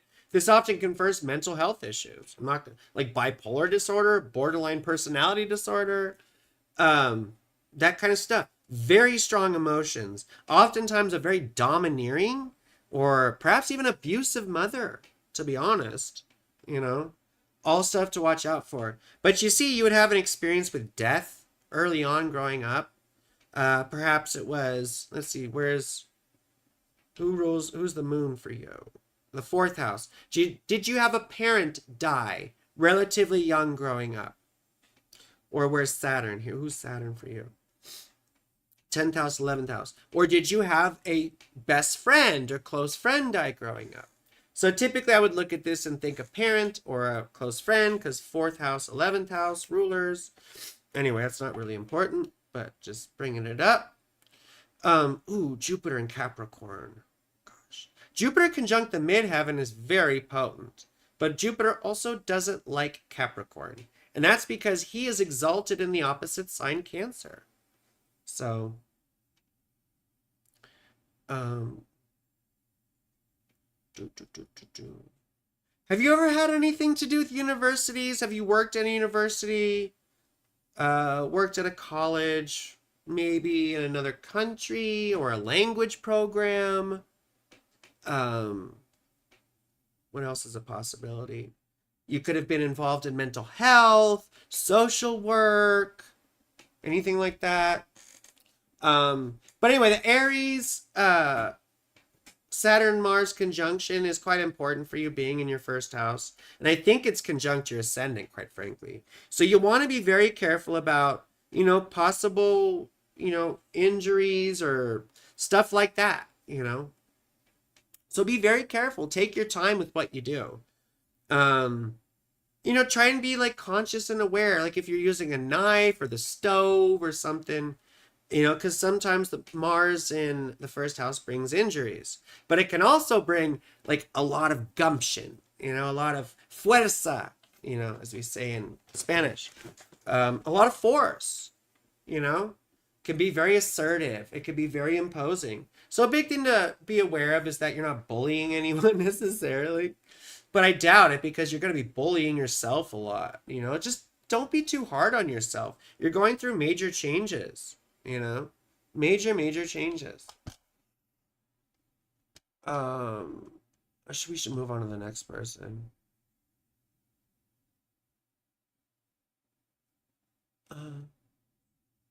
Girl, I'm a moon in Scorpio. I already do. Yeah. No, but my grandpa, he was very heavy. Well, that's 4th house too. Your grandfather is still 4th house, you see. That's your genealogy. You worked very briefly at a university. Do you work in any spiritual or do you have like a spiritual path? Is that important to you? Are you part of a religion or a spiritual practice or something like that? Mm. That's not always the case, but you may be sort of known in your community for that. With your sun in the ninth house, it's no surprise that you're into astrology. You know, the ninth house has our spiritual lives. It's got the arcane or the occult stuff. You know, you're not religious. How about philosophical, baby? Anyway, I don't need to like do a whole interrogation here. This isn't like, this is a live free reading. So anyway, well, what can you expect? You're more into arts? That's awesome. You have a stacked ninth house, though. When you have a stacked ninth house, that typically indicates asking the big questions as a child, Although your Mercury isn't too happy. That's true. Your Mercury isn't too happy. ADHD. ADHD. Sometimes we see neurodivergence. Anyway, any interest in foreign cultures and all that sort of thing? See, you're gonna have the Venus retrograde in October, November, going between your 8th and 7th house. So I think we looked at that for other people earlier, but there's going to be some sort of tie between your relationships, marriages, romantic partnerships, and your money. And your money.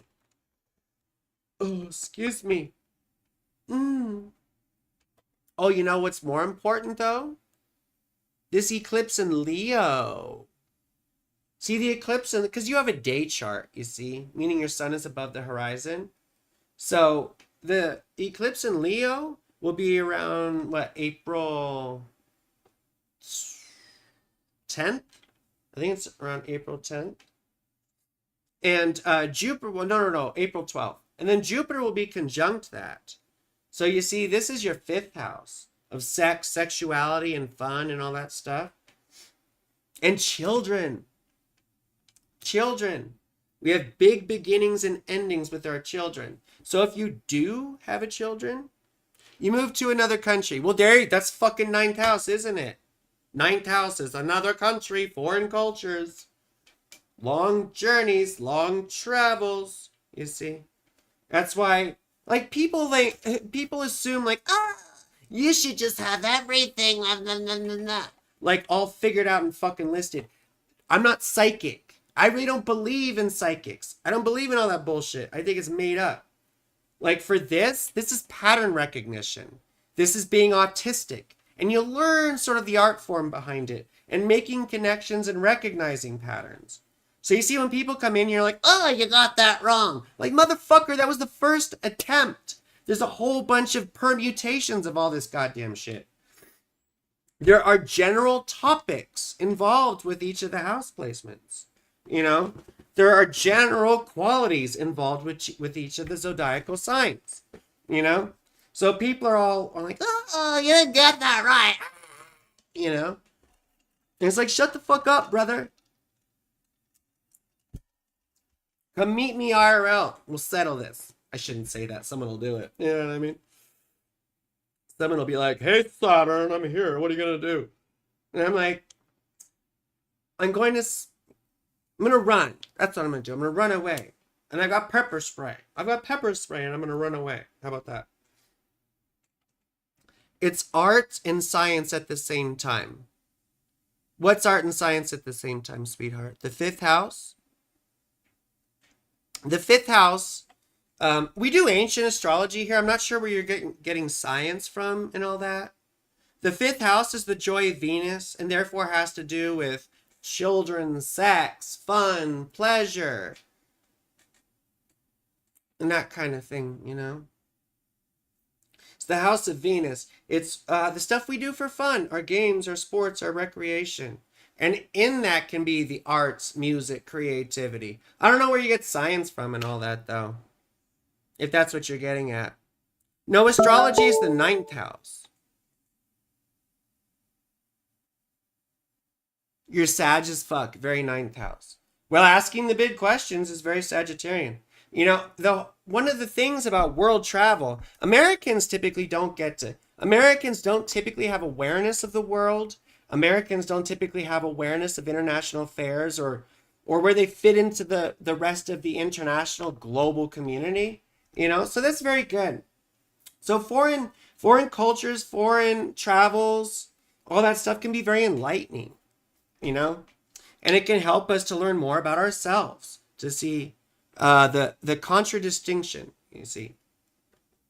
Anyway, we should go to Angela here and do her. Is there anything really important I want to say, Craig? I want to say. We talked about Leo eclipse. Oh, and then there will be a 12th house eclipse for you at the end of August, August 28th.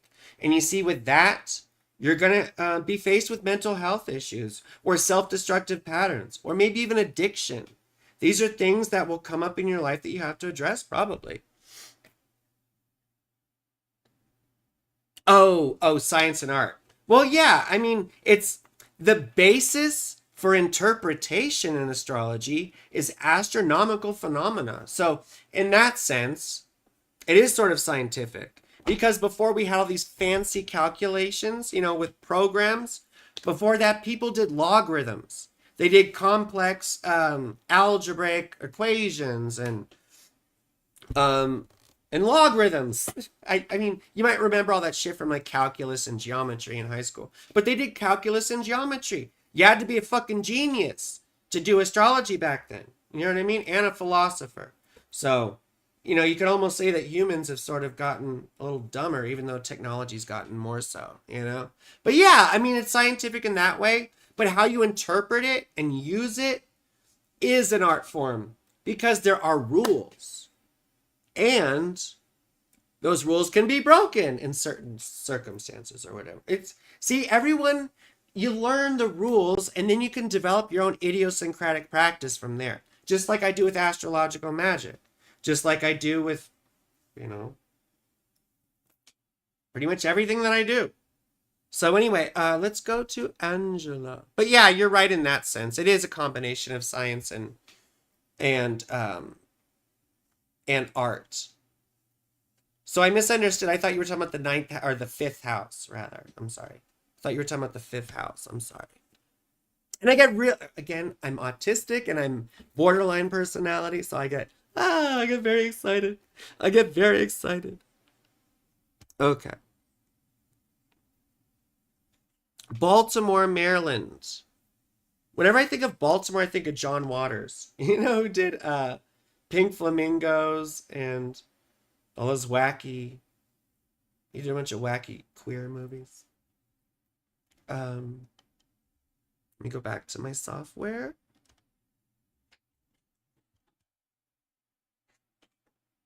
Wow. Is that a robe or a blanket? Oh. So cold. Are you kidding me? No. You are cold and I'm hot. Maybe it's because I'm sitting in front of lights. Okay. You will what? Oh, okay, cool. Now who's this? Angela. Angela. Where's my chat? Angela. April 17th. So we got a Taurus here. April 17th. Angela Holmes. I'm so sorry, Angela. I'm so sorry. April 17. What was the year again? Oh, please close. I'm so bad with technology. 1960. 6:55 p.m. Baltimore. 1960.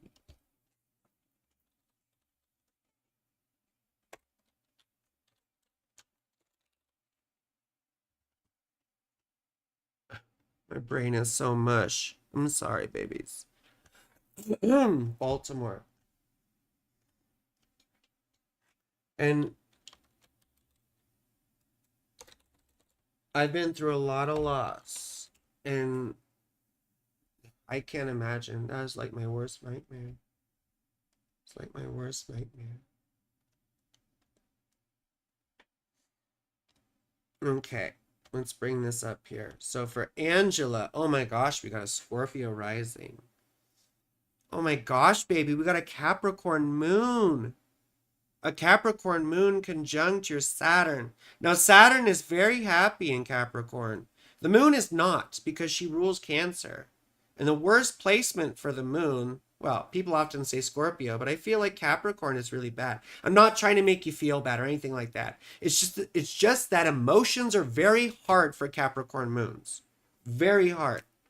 You see? It's very hard to be open or to share or be vulnerable. And so losses, excuse me, trauma, very difficult emotions are extra hard to process. Because you're often, well, the common thing is that we're often too scared to share, you know? Too scared to share. Or it's really uncomfortable feeling things. And the other thing that really sucks, sweetheart, and I'm sorry, but this is just, it's a very interesting kind of thing here.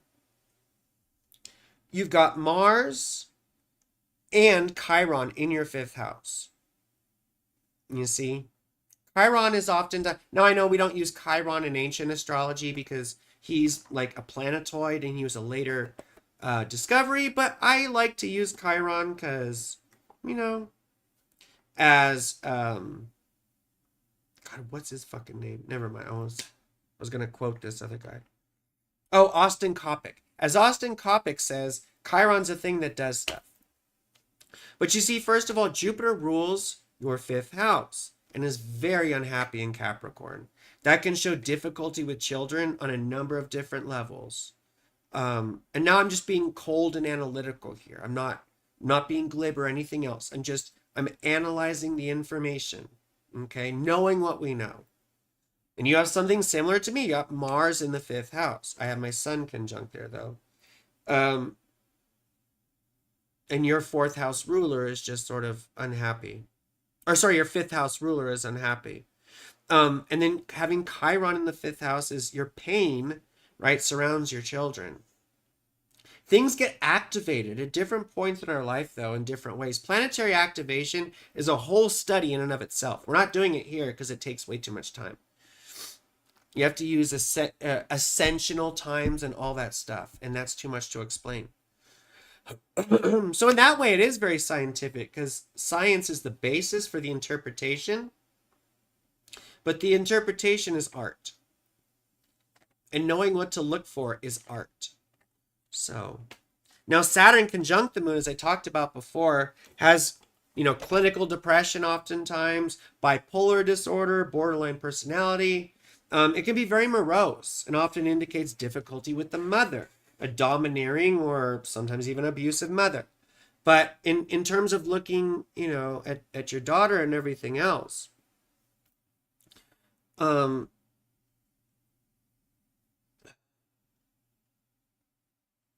this is so hard. This is really hard because it hits so close. It's just hard. Like, this is so hard to talk about. It really is. I have Chiron in my 4th house of the father, and my dad, shot himself in the head when I was 20, took his own life. I'm not saying like where Chiron is in your chart will indicate having a death, but it's just an interesting correlation. Like there's like several layers here of the difficulty with children stuff. So I'm just so sorry, baby. I'm sorry. I'm not trying to sound glib or anything. I'm not trying to sound like anything. It's just very difficult. It's very difficult. Now, one thing that will be happening is Venus is going to be going between Do you have a night chart? You just barely have a night chart, right? You just barely have a night chart. That's wild.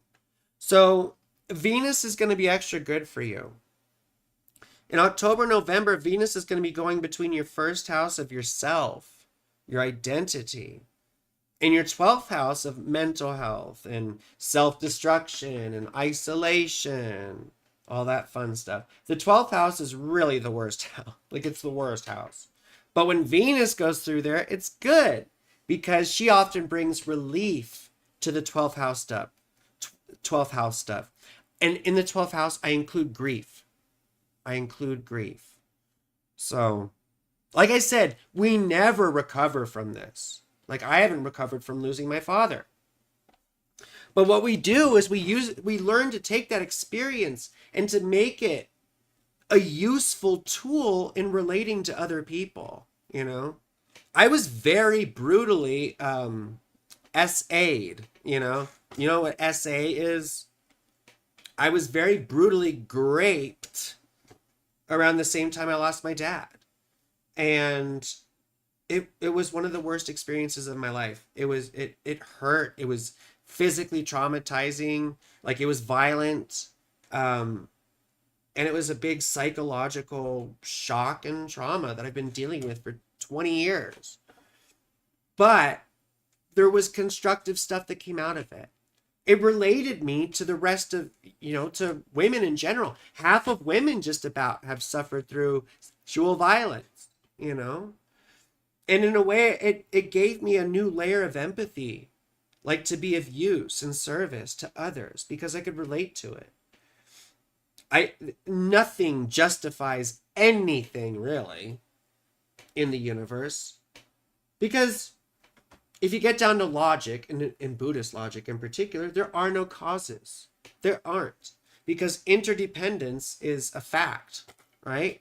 Nothing arises independently of anything else. Everything arises dependent on pretty much everything else, When you look at it in that way, there's no inherent morality to the universe or to the things that happen, except for what we project upon them. So we can choose, as I've, done with some other traumas, to try and make those into constructive either points of recognition or relationship, or given me the capacity to be of greater service to people and be more compassionate. And nothing ever justifies or rationalizes the loss, especially the loss of a child. I hate even saying that out loud. It's traumatizing for me to say out loud. But honestly, it can offer you the capacity to be a healing influence in other people's lives. And the point of us being here is not to get somewhere or get something. Like, I hear spiritual people all the time saying, like, oh, I'm working on this initiation, or I'm on the path, or I'm traveling. And I want to be like, bro, there's no fucking path, okay? It's not about going anywhere or changing or doing anything in particular. It's about the relationships. And as I said earlier, love is the progressive realization of our own relationship to the rest of existence. And that's something you have to feel consciously. No one can tell you about it. I can't tell you about it. But some of these traumatic events, they shock us so hard that they destabilize our sense of self. And that's when we are the most open to seeing the hidden treasure inside us. And the hidden treasure is nothing. It's ultimately nothing. That the self and its attachments are a projection of the physical brain. They're a projection of the evolution of human consciousness. And we can choose to put that in a meaningful context and thereby serve the intention, the dharma, the will. And you can get a hint about that from your rising sign, which for you is Scorpio. Again, it's all about death. Scorpio rising, it's the sign of the warrior. It's descent into hell. It's literally fucking hell. Look at the position on the zodiac. It comes right after Libra, the equinox. What happens in Scorpio? The sun descends to hell. It's that point in the year where darkness wins over light. But that's when the phoenix emerges, right? We go from Scorpio, hell, to death in Capricorn, the crucifixion, if you will. But at that moment, at the greatest darkness, the deepest death, that's when the sun begins to go northwards again. And that's when the light begins to increase. And it's through the painful ripping away of attachments that unfortunately we become more conscious to life as it is and things as they are. Because you see, we are run by the amygdala, we're run by these processes in our physical brain that we can't really control. And they have to do with our sense of self-preservation, ultimately. They have to do with our sense of self, that we are so, like, hopelessly fastened to, like a fossil on a rock, right? And these events in life destabilize that. And that's great. That's what we need because, well, it's not, I'm not trying to, these events are terrible, but they do shock us a little bit. And they offer us the capacity to grow deeper connections with people, to become more aware of love. As I said earlier, love is sorrow. It's agony and joy simultaneously. So I'm so sorry, sweetheart. I'm so sorry. I didn't mean to beat a dead horse, but a saving grace here is the eclipse. August 12th is going to be in your 10th house of life direction and career. So whether or not you're retired, you see, this isn't just career, it's life direction. It's what we're known for. So you might turn this into something constructive. You're going to find a whole new life path. I'm just going to tell you. When I had this eclipse in my 10th house, I quit my job of 20 years to do this bullshit, and grown-up content. But I quit my job of 20 years. I changed my whole life direction, you see. I thought I was going to be, a restaurant manager and work on career security and getting good benefits and, doing the American dream. But your dreams in the end don't matter. I hate to tell you. I don't mean to sound mean, but they don't matter. The only thing that matters is reality and what is. And what is, I like to say it's the will of God. Now, I know you can look at it from an atheistic standpoint too.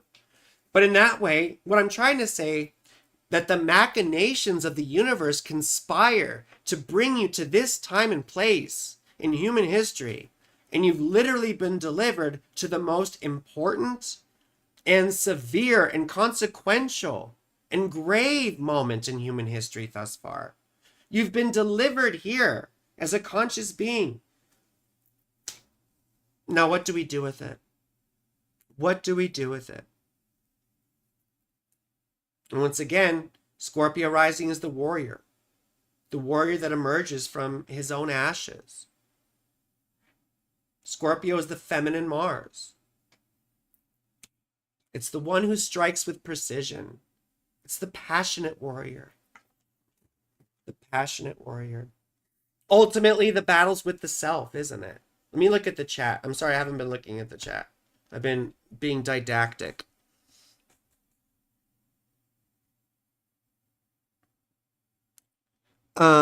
You are all so strong being able to withstand that. You are so sweet, reference. You are so sweet. I feel dysregulated, but know that it's part of the journey. Sweetheart, you need therapy, okay? You need a legit therapist.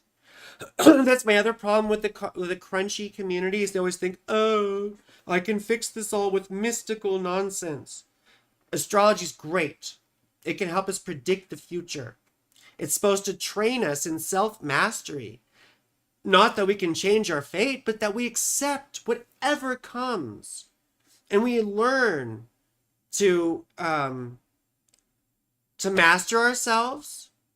And like Vedius Valens said, the ancient astrologer, not to rejoice excessively in the case of the good, nor become overly depressed in the case of the bad, but to remain steadfast and confident and be ready for whatever comes, and thereby establish ourselves as soldiers of fate.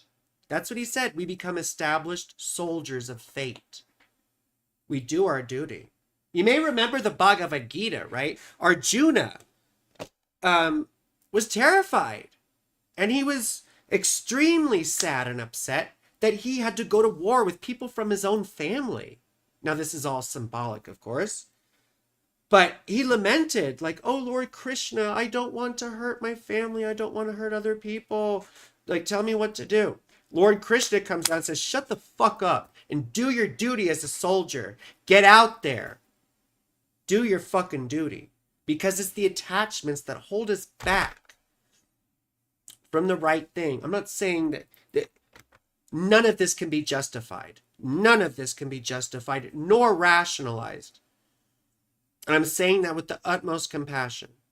However, at some point, we've processed the grief enough. We never fully process it, right? We never actually heal.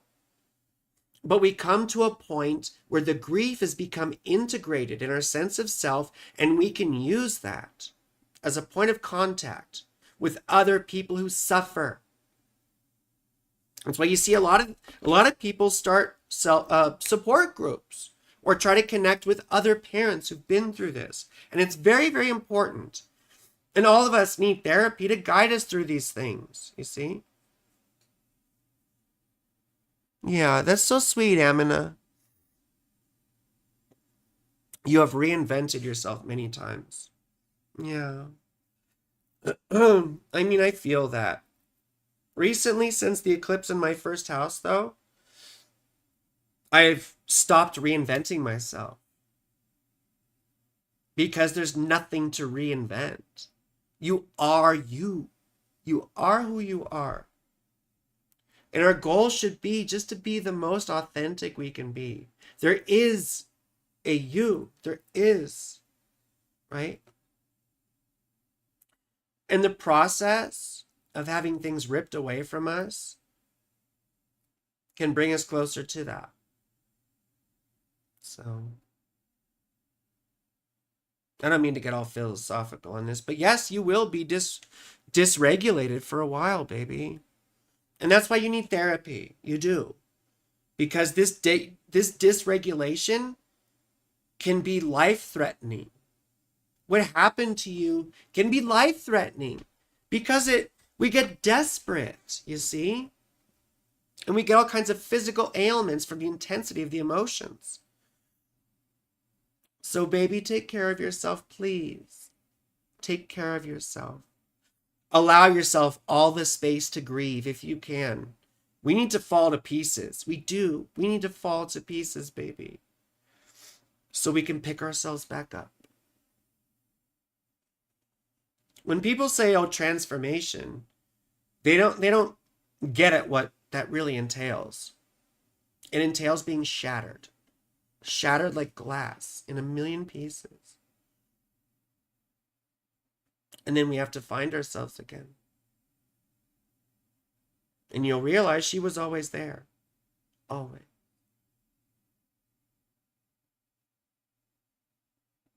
God, I'm gonna fucking cry. I'm such a mushy girl. Jesus Christ. Anyway.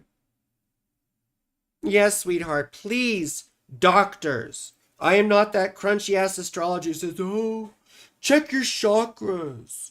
Oh, go the fuck to a therapist. Go to a doctor. Talk to people who have experience with this, And any astrologer worth her salt will tell you the same thing. And if you have a spiritual context or framework that you use, please use it. Please find comfort in it. Oops. Let's put that down. I mean, I was an atheist for many years until recently I got back into my Catholic faith. I mean, kind of. You know, more the aesthetic of Catholicism. I like the aesthetic, and I like being the only trans girl at Mass. Let's put it that way. At least that I can tell. But you see, if you have that sort of, I'm an alcoholic. I've been recovering for a while. And they tell you to recognize your powerlessness and to give it up to a higher power. Right? Buddhism teaches us that ultimately the whole concept of God or creator is an illusion because everything is interdependent, right? But you see the context of all this stuff, it gives us the meaning. It gives us the meaning and the framework to understand how this relates to us and our lives, right? Too funny. Yeah. So anyway, well, I'm sorry. I guess we'll do one more. We'll do one more. I'm so sorry, sweetheart. I'm so sorry. And if anyone wants a reading with me, please email me. I wonder if I could I used to have a thing on the screen that used to do that. Oh. Please email me at frankielynch777@gmail.com. Yeah. My legal name is Frankie, but I go by Saturn. Everyone calls me Saturn. I'll be hearing people talk about the planet Saturn and be like, oh, yes? Someone say my name? And what? You know I made a Saturn for you, right? No, I don't remember. This is why I have you. I don't do well with stuff and things. I'm not good with space or time or objects or subjects. That's autism for you. Like, what are you good at? Not stuff and not things. Anyway. Could I get a synastry reading?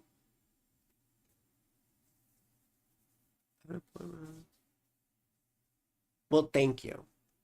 Sure. Really quick, put in you and your partner's birth date, time, and city in that order. Because again, I'm autistic. Date, time, city. Date, time, city. You want to put yours and your partner's information down there. Yeah, Angela, this eclipse will be very, very big for you. And you may be moving. Or you may have decided to move after the eclipse in, was that January or February? I think it was February. When are we going to look at rings, baby? Soon.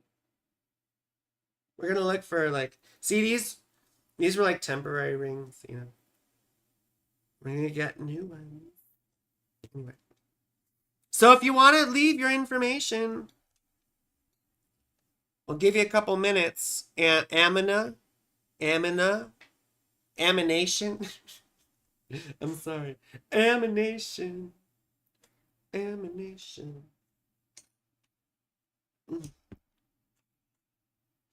My hair's so frizzy. I wish my hair wasn't so frizzy. Huh? Well, maybe you think so. If it was your hair, you wouldn't think so. Do you love your hair? Well, there you go. So stop it. Oh my God. No, I want to switch with my daughter. My daughter's got the best hair. I swear to God. And she's always like, my hair's awful. I wish it was more curly like yours. I'm like, no. Your hair's amazing. I do wish my hair had some texture. Anaheim. I'm from San Diego originally. Not anymore, but I was. Or I guess I'm always from there, right? Okay. I swear to business here. Okay, let's see. Amina.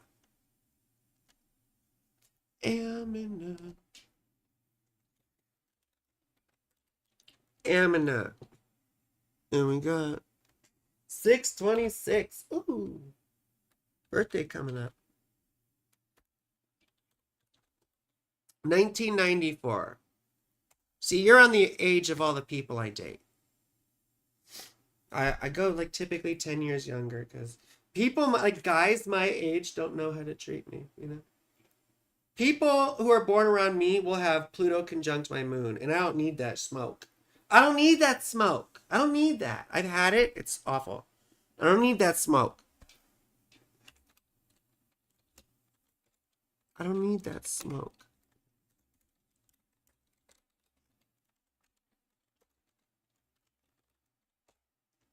I listened to the majority report today and I didn't hear them read my IM. I left another astrology one.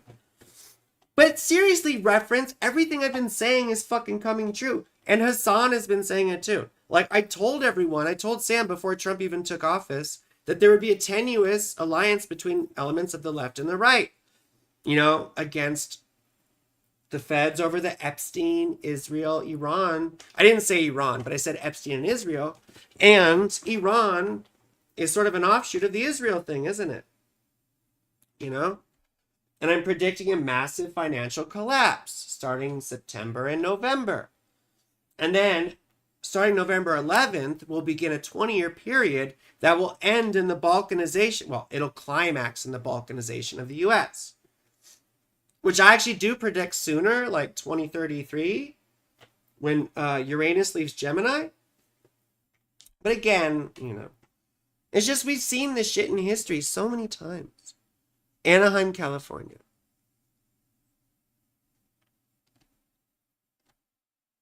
Okay, here's Amina. And then Michael. Little Michael. Little Michael.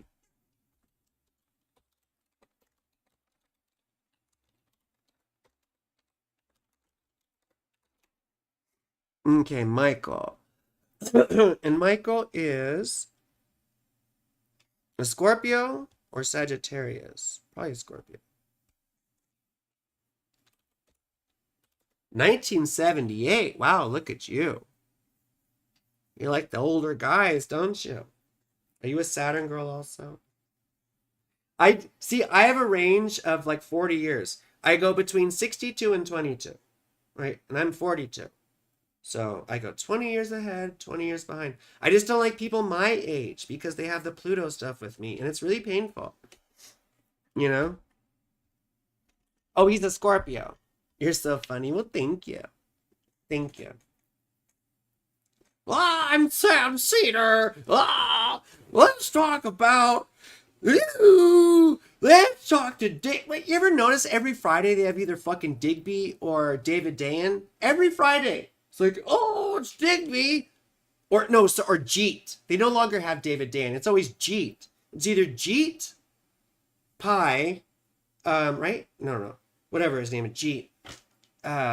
Or Digby. It's always those fucking two. Oh, you're a first-time watcher. Well, thank you, Improper Tracy. You're so sweet. I appreciate you. Awesome. Okay. So we got 11:20. So you're saying I have a chance. Right? You know, that the tort reform stuff is so exciting. I love tort, you know. I do love Digby too. I know. It's just funny they always have her on Fridays. 1978. 1978. Oh, unknown time. See, that makes it so rough. We'll say 12 p.m. and we'll just look at some basic connections. But you really, really, really, really want to have the rising sign for this, like to get the most out of it. But it's okay. Like we do what we can. We do what we can, right? We're adaptable. We're adaptable around here. We're adaptable. Minneapolis. Minneapolis, not large Alapolis. Stupid joke. It's autistic. I was thinking mini and then big, or I don't know. Mini muffins. Major muffin. Major muffin. That was the name of my commanding officer, Major Muffin. uh what the fuck is wrong with me?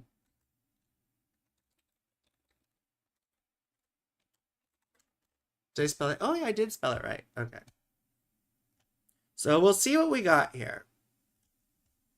So for you, typically what I start off doing is looking at the 7th house rulers really quick. Enemy. There we go. So here's your chart. You see you're a Taurus rising. You got Lilith in the first house, like me, which often makes women into exhibitionists or like more dominant sometimes. We often love our own form. We like to show off. Oftentimes we're a bit promiscuous. But your 7th house ruler is Mars. You have Mars in the first house, but in his sign of detriment, opposite the sign he rules, which is Scorpio, right? Scorpio and Aries. So it looks like difficulty with relationships in general. It does. Now we'll look at his stuff. But you see, there could be a sense of aggression or assertiveness or something. Maybe, with you, perhaps. Although with Mars and Taurus, it usually makes someone pretty lazy. Like they have a hard time getting up and doing shit. And instead, like, it takes them a long time to get off their ass. But once they do, they're like, and then you can't stop them, right? Then it's like a runaway freight train. But you see, your North Node is in the 7th house, meaning that relationships are sort of part of your fate here. Like, it's how you work out your dharma and your purpose in a way. Meaning that your South Node is in the 1st house. Now, you're still quite young, but the first, 36, 37 years of your life are very much you focused. They're more probably about, gaining confidence or, relying on yourself. Wait, what's up? I am a bit lazy. Yeah, see, there you go. Antoinette. I've never gotten a real chat with someone else before. Maybe get your perspective. And yeah, if we have time for it, I've been doing this for 2.5 hours. So we'll see how far I get on this. Because we're doing Amina right now. And there's other people I think. Gotta jump. Great stream. Fun, heavy, and very generous. Well, thank you, reference. I mean, I hope you can recognize I'm sort of a multi-dimensional character and not just some cunt. Although I am. I can't say that word, can I? I'm not just some bitch. Although I am. But you know what I mean? Yeah, there we go. So anyway, yeah. Well, have a good day. Have a good day, baby. So anyway, oh yeah, we'll look at the Moon in Aquarius makes people sort of cold and aloof oftentimes, So it might feel like it's hard to connect. And Saturn in the 11th house often makes people sort of, feel left out, feel like loners, perhaps, stuff like that. Bullied, My daughter has that. Anyway, Venus in Leo is very possessive too. Very possessive. Oftentimes. Or it can be. It can be very loyal in a positive way, or it can be very, what's the word? Possessive. Jealous and possessive. Venus and Leo can look at their partners sort of like objects sometimes. I used to joke about Venus with Leo. It's like, I mean, yeah, they value you. Like they value a new sports car. You know what I mean? Not necessarily as a human. It's a joke though, okay? It's a joke. It's a joke. Like don't take everything I say like to offense. People will though. People do. People do. That's the part of being Saturn, girls. People just don't like you. It's fine. It's fine. Well, I mean, we put him in Aquarius rising, but we know this isn't really the case. He has a Scorpio Venus. He's a Scorpio. He's got a lot of Scorpio stuff. We don't know what his seventh house is, though, unfortunately. I put him at 12 noon. Um, so we can't really see much about him except that he's got a moon in Leo and maybe close-ish to your Venus. We gotta look real quick. He's got Saturn in Virgo. Excuse me. It doesn't look like he's got really any Pluto stuff, which is great. A little bit more healthy than I am. You know, I'm a Pluto bitch. I'm a Saturn girl and I'm a Pluto bitch. Okay, well, let's look here. Oh my gosh. Well, it looks like he's got Mars trine Jupiter.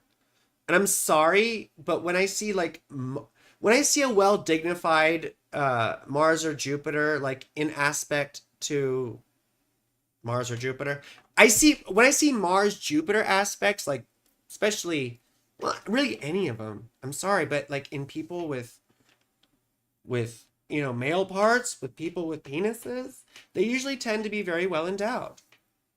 I'm just saying. So I don't know if you've had relations with this person, but I would expect him to be, perhaps a little large.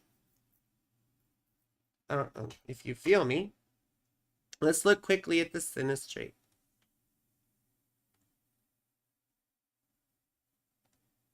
And I'm just going to do the grid quick because it's just easier that way, just to see quick. So between you two, first I look for the bad stuff. I see your Pluto conjunct his sun. Now, that's very possessive. I actually have that with my fiance, and I'm extremely possessive, But we have like a dom submissive relationship, so it works out.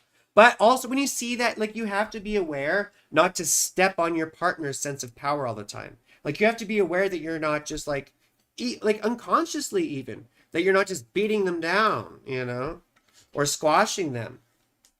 I'm not saying you do that, but it's just something to watch out for. Now, his Pluto is trine your moon. It's like a 5-degree orb, so it's not the closest aspect, but it's very, very potent still. Because when you see Pluto trine the moon, it's someone that you bleed with. It's that intense connection where you've grown deep roots into their heart. You can feel their blood beating through your veins. Right? It's an intense connection. It's the kind of person you want to go to hell with and back, right? It can be torturous, but see, the trines are a bit nicer. It's sort of like when we share the depths of our pain, but it's like we feel supported, right? We still feel supported. It's not like the hard aspects where it doesn't necessarily feel supported. What other bad? Well, those aren't bad necessarily. Do I see any interesting Uranus stuff? Well, his Uranus square your moon, square your Venus, and opposite your Mars. You have to be aware of this because he might not want to be in a long-term thing. He might want freedom really bad, Or maybe he's polyamorous, or maybe he's into unusual sexual or romantic relationship styles, you see? It's a common thing, So just watch out because it may fizzle out, When I see Uranus opposite Mars like this, usually Mars gets pissed off when the Uranus person is flighty, Any other baddish? Oh, this is rough. His Mars is square your Saturn. So that means you could sort of nitpick him for a long time and he'll explode at you. I mean, it doesn't mean you can't overcome all this stuff or work through it. You can't. That's the point of relationships. If they're all hunky-dory, then what, what's the... Oh! This is one of the greatest things. His Mars trine your Venus. That's wonderful for sexual relationships. If there's other conflicts, you can always go back to that, I know, like, my fiance and I, that sort of happens. You know, there's lots of makeup intimacy. Let's put it that way. It's not even like fights or anything like that. It's just like, going through, we reconcile traumas with each other, not just me and her, but, all sort of potent relationships. You're reconciling traumas as you go through it sometimes. Doesn't mean you don't want to enter into relationships to fix trauma. It happens. It just fucking happens if you're open to it. So, excuse me. Oh, and then your Mars opposite his sun, you know? Um, you might be aggressive to his ego sometimes, or be like, want to take him down a peg. Again, these are just permutations. I'm not saying this is, oh, his Venus is conjunct your descendant. It's a very close familiarity. Almost feels like a past life relation. And his Venus trine your Mercury. Very close and open communication. It's all good stuff. Now, his Venus square your moon. This could make it hard to like feel comfortable being vulnerable with each other, perhaps. It's like hard to ease into the vulnerability part, maybe. That can be a thing. But also it can mean like you guys have different styles, like different aesthetics. Venus is our aesthetic. The moon is our sense of security too. That's why we say sort of like, what was the word I just used? Vulnerability, like difficulty with vulnerability, or relationship styles. You see? Yeah, that's another thing. None of that's bad though. And then his Venus trine your sun, feels like you are seen, or you make him feel seen. You make him feel attractive, right? You make him feel pretty.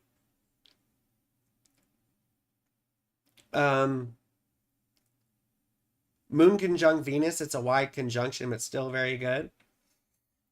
Anyway, I mean, it looks like mostly good synastry with a few like really hard sticking points. Yeah, I bet it's intense.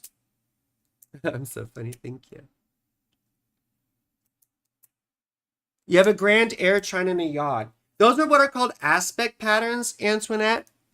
I don't do aspect patterns because I do ancient astrology.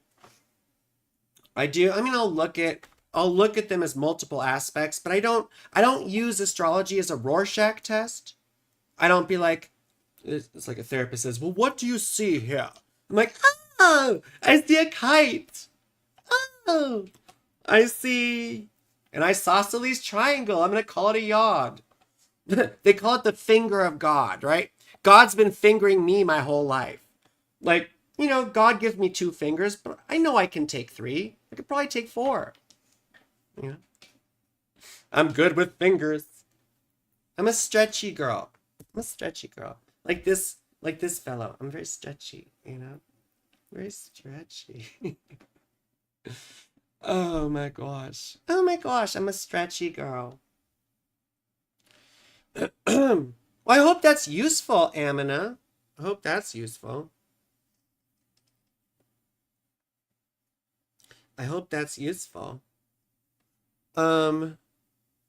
Antoinette, what was your information? I don't know if you're still here. I got 7 viewers here.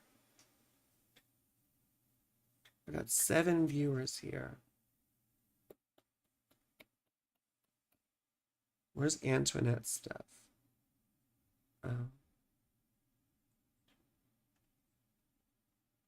Oh, good. I'm glad it's useful. Yeah, I have a little bit of time, Antoinette, if you want to give me your information. I need birth date, time, and city. Date, time, city. Mission Viejo.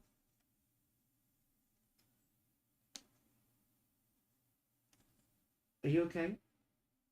Okay. Come on. I used to do IT shit and now I suck at technology. My fiance is like, you used to do IT shit? Are you fucking kidding me? You know. Okay. Now this is Antoinette. Antoinette Del Ghetto. Oh my god, Del Ghetto. Yeah, Mission Viejo in California. I'm from San Diego originally, and I'm white as fuck, but Chicano Park is like my home, you know, or it was. Because I used to be in the activist community, you know.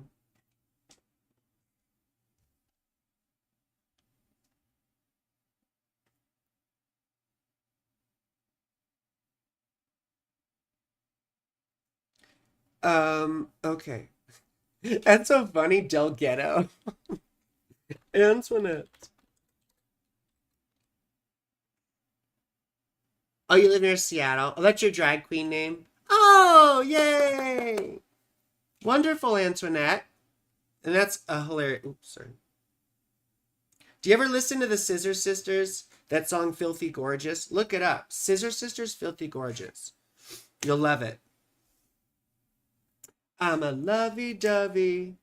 What is it? I'm a kissy huggy lovey dovey. Something something ghetto princess. Anyway. Filthy Gorgeous by the Scissor Sisters. Look it up. You'll love it. I promise you. And I'm going to spell Antoinette wrong. There we go. Del Ghetto. That's so funny. Okay, so we got your birthday's coming up. 6/2/1991. 1991. I feel so old. Thank God I don't look like I'm 42. Thank God. Thank God. I'm extremely immature too. What 3:13 p.m. That's why this takes so long, because I talk so much. But that's part of the fun, in my opinion.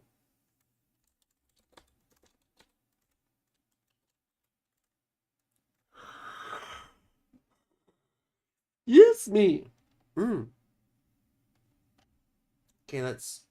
Ooh, we have a Libra rising. That doesn't surprise me. Oh. Why is this? I swear to goodness. See, I'm using Streamlabs right now. Ghetto, even though you're from Orange County. Like, Orange County is, like, rich ass, you know? And it's super conservative. Like I said, I grew up in San Diego, which is super conservative, but Orange County, like, one of my best friends, you know, lives in Orange County. She actually just moved. But I think they used to, like, people would be driving around her neighborhood with, like, big Trump flags and shit in their golf carts. Like, yeah, it's a ritzy place, you know? It's a ritzy place. I'm from San Diego, which is also kind of, you know, ritzy as well. Well, parts of it, you know, parts of it. So we've got you as a Libra rising, which means you've got the Saturn-Mars conjunction here on 420 in your 7th house, right? So this is a year where or a couple of years here where relationships can get strained. And you might find yourself cutting other people off and becoming more and more self-reliant or independent, which isn't bad, but you don't want to do it to the point where, you know, you cut people off. Because oftentimes we do it out of fear of connection. Like when Saturn goes through our 7th house, you know, when it goes through our 1st house, oftentimes we might feel more codependent or less confident. When it goes to our 7th house, we don't really feel any more confident, but we feel like more toxically independent. And it's really just avoiding connections with people. So a big thing about that transit is you learn how to face strains in relationships and how to manage those. But see, with Mars there, it creates a conflict. So while Mars is going through Aries, you might notice conflicts either with current partners or even past partners that you exes, right, that you broke up with. So it's very important that you watch your mouth if you can. You know, I mean, maybe if you have a little mirror. But you watch your mouth because you might say things that don't seem like a big deal now, but they could lead to breakups later. So it just takes extra self-awareness during this time if you're in a long-term relationship that you don't want to end, you see? And you have Saturn conjunct the moon in your chart, just like a bunch of other of us today, which can lead to mental health or correlate with mental health issues. And I mentioned earlier, bipolar disorder, borderline personality disorder, um, depression, abusive mothers, domineering mothers, very strict mothers, that sort of thing. And it's in your fifth house. Once again, being stuck in the closet, Saturn in the fifth house. Not being able to express your sexuality, right? Having issues with children, maybe not being able to have children, or children might weigh you down in some way, right? You don't know how to have fun, all that sort of stuff, right? And you might be very cold and analytical. You have Mercury in Taurus like me, which, can make you, I don't know, are you autistic? I don't know. But Mercury in Taurus is very slow on the one hand, but it's also when it learns something, it's very good at it, right? The slow, methodical nature helps it to master things. Oh my gosh, you have Mars conjunct Jupiter. So if you still have your doll parts, let's put it that way, you're probably well endowed. Mars Jupiter conjunctions often correlate with AMAB people who have, who are well endowed. Let's just put it that way. I don't know if that's a thing for you, but it often is. It often can be. You probably are a little bit popular and also the opposite. People probably either like you or hate you, right? Jupiter and Mars together in your 11th house. People aren't like, so it's sort of like me. I have Mars opposite Jupiter, right? And people probably like you. The people who like you really like you, but the people who hate you really hate you. No one's ever like, oh yeah, she's okay. Oh, she's no big deal. She's okay. No, it's either like, oh, she's so awful, or oh, she's so wonderful. It's a very BPD thing.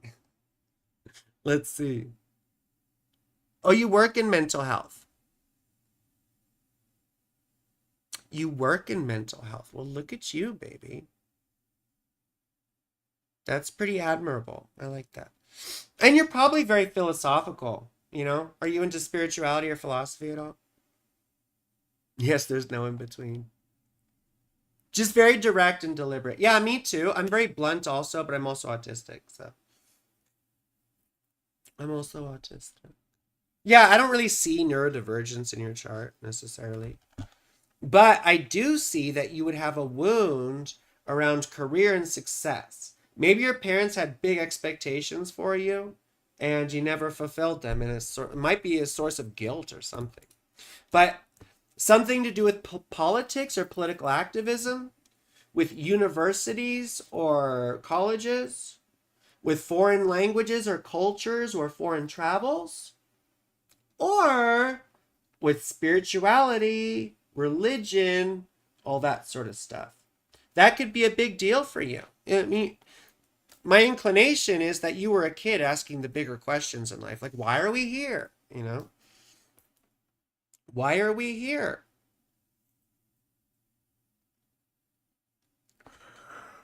Oh my gosh. But just to recap really quick, you're going to have Venus going through your first and second house with this retrograde thing happening in October and November, meaning that Venus will go through your first house, which makes us feel more attractive. When it happens to me, I typically meet new sexual partners. Like, people are more attracted to me. I feel more confident. That's going to be happening with you. And then she's going to go into your second house of money and then go retrograde.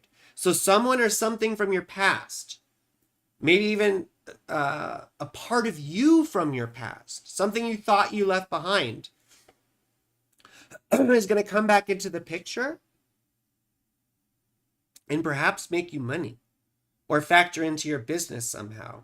So something to do with your identity and your business or your money, your earned income in the second house. So very important to notice. Now you have a day chart, so what's more important for you is the Leo eclipse in August 12th, and it'll be in your 11th house. You're going to have major beginnings and endings, either with your friend group or friendships, or with people who support you. You might find you lose support from people. Or the opposite. You may find new people who come in to support you, right? Anyway, I have to go now because it's dinner time. And I've been, oh, you're heavily involved in politics? Me too. Your ancestors are your roots. Yeah, that's your 4th house, sweetheart. And that's where your North Node is. So as you get older, like your family history and your roots will get more important. You know, very, very big deal. You know? Excuse me. Was your dad really into sports? 5th house stuff? Or gambling, maybe? Or sex? I mean, those all sound like dad things, don't they? You're welcome, baby. Yeah, I'm heavily into politics too. You ran for office? Yeah, 9th house is politics also. I do both, politics and religion or spirituality. So, well, anyway, I hope this was good for everyone. My voice is shot. I've got to go have dinner now. I love you all, and I hope to see you every week on Mondays now. You know, we'll see how it works. We'll adapt. Life finds a way, like it says in Jurassic Park. Okay.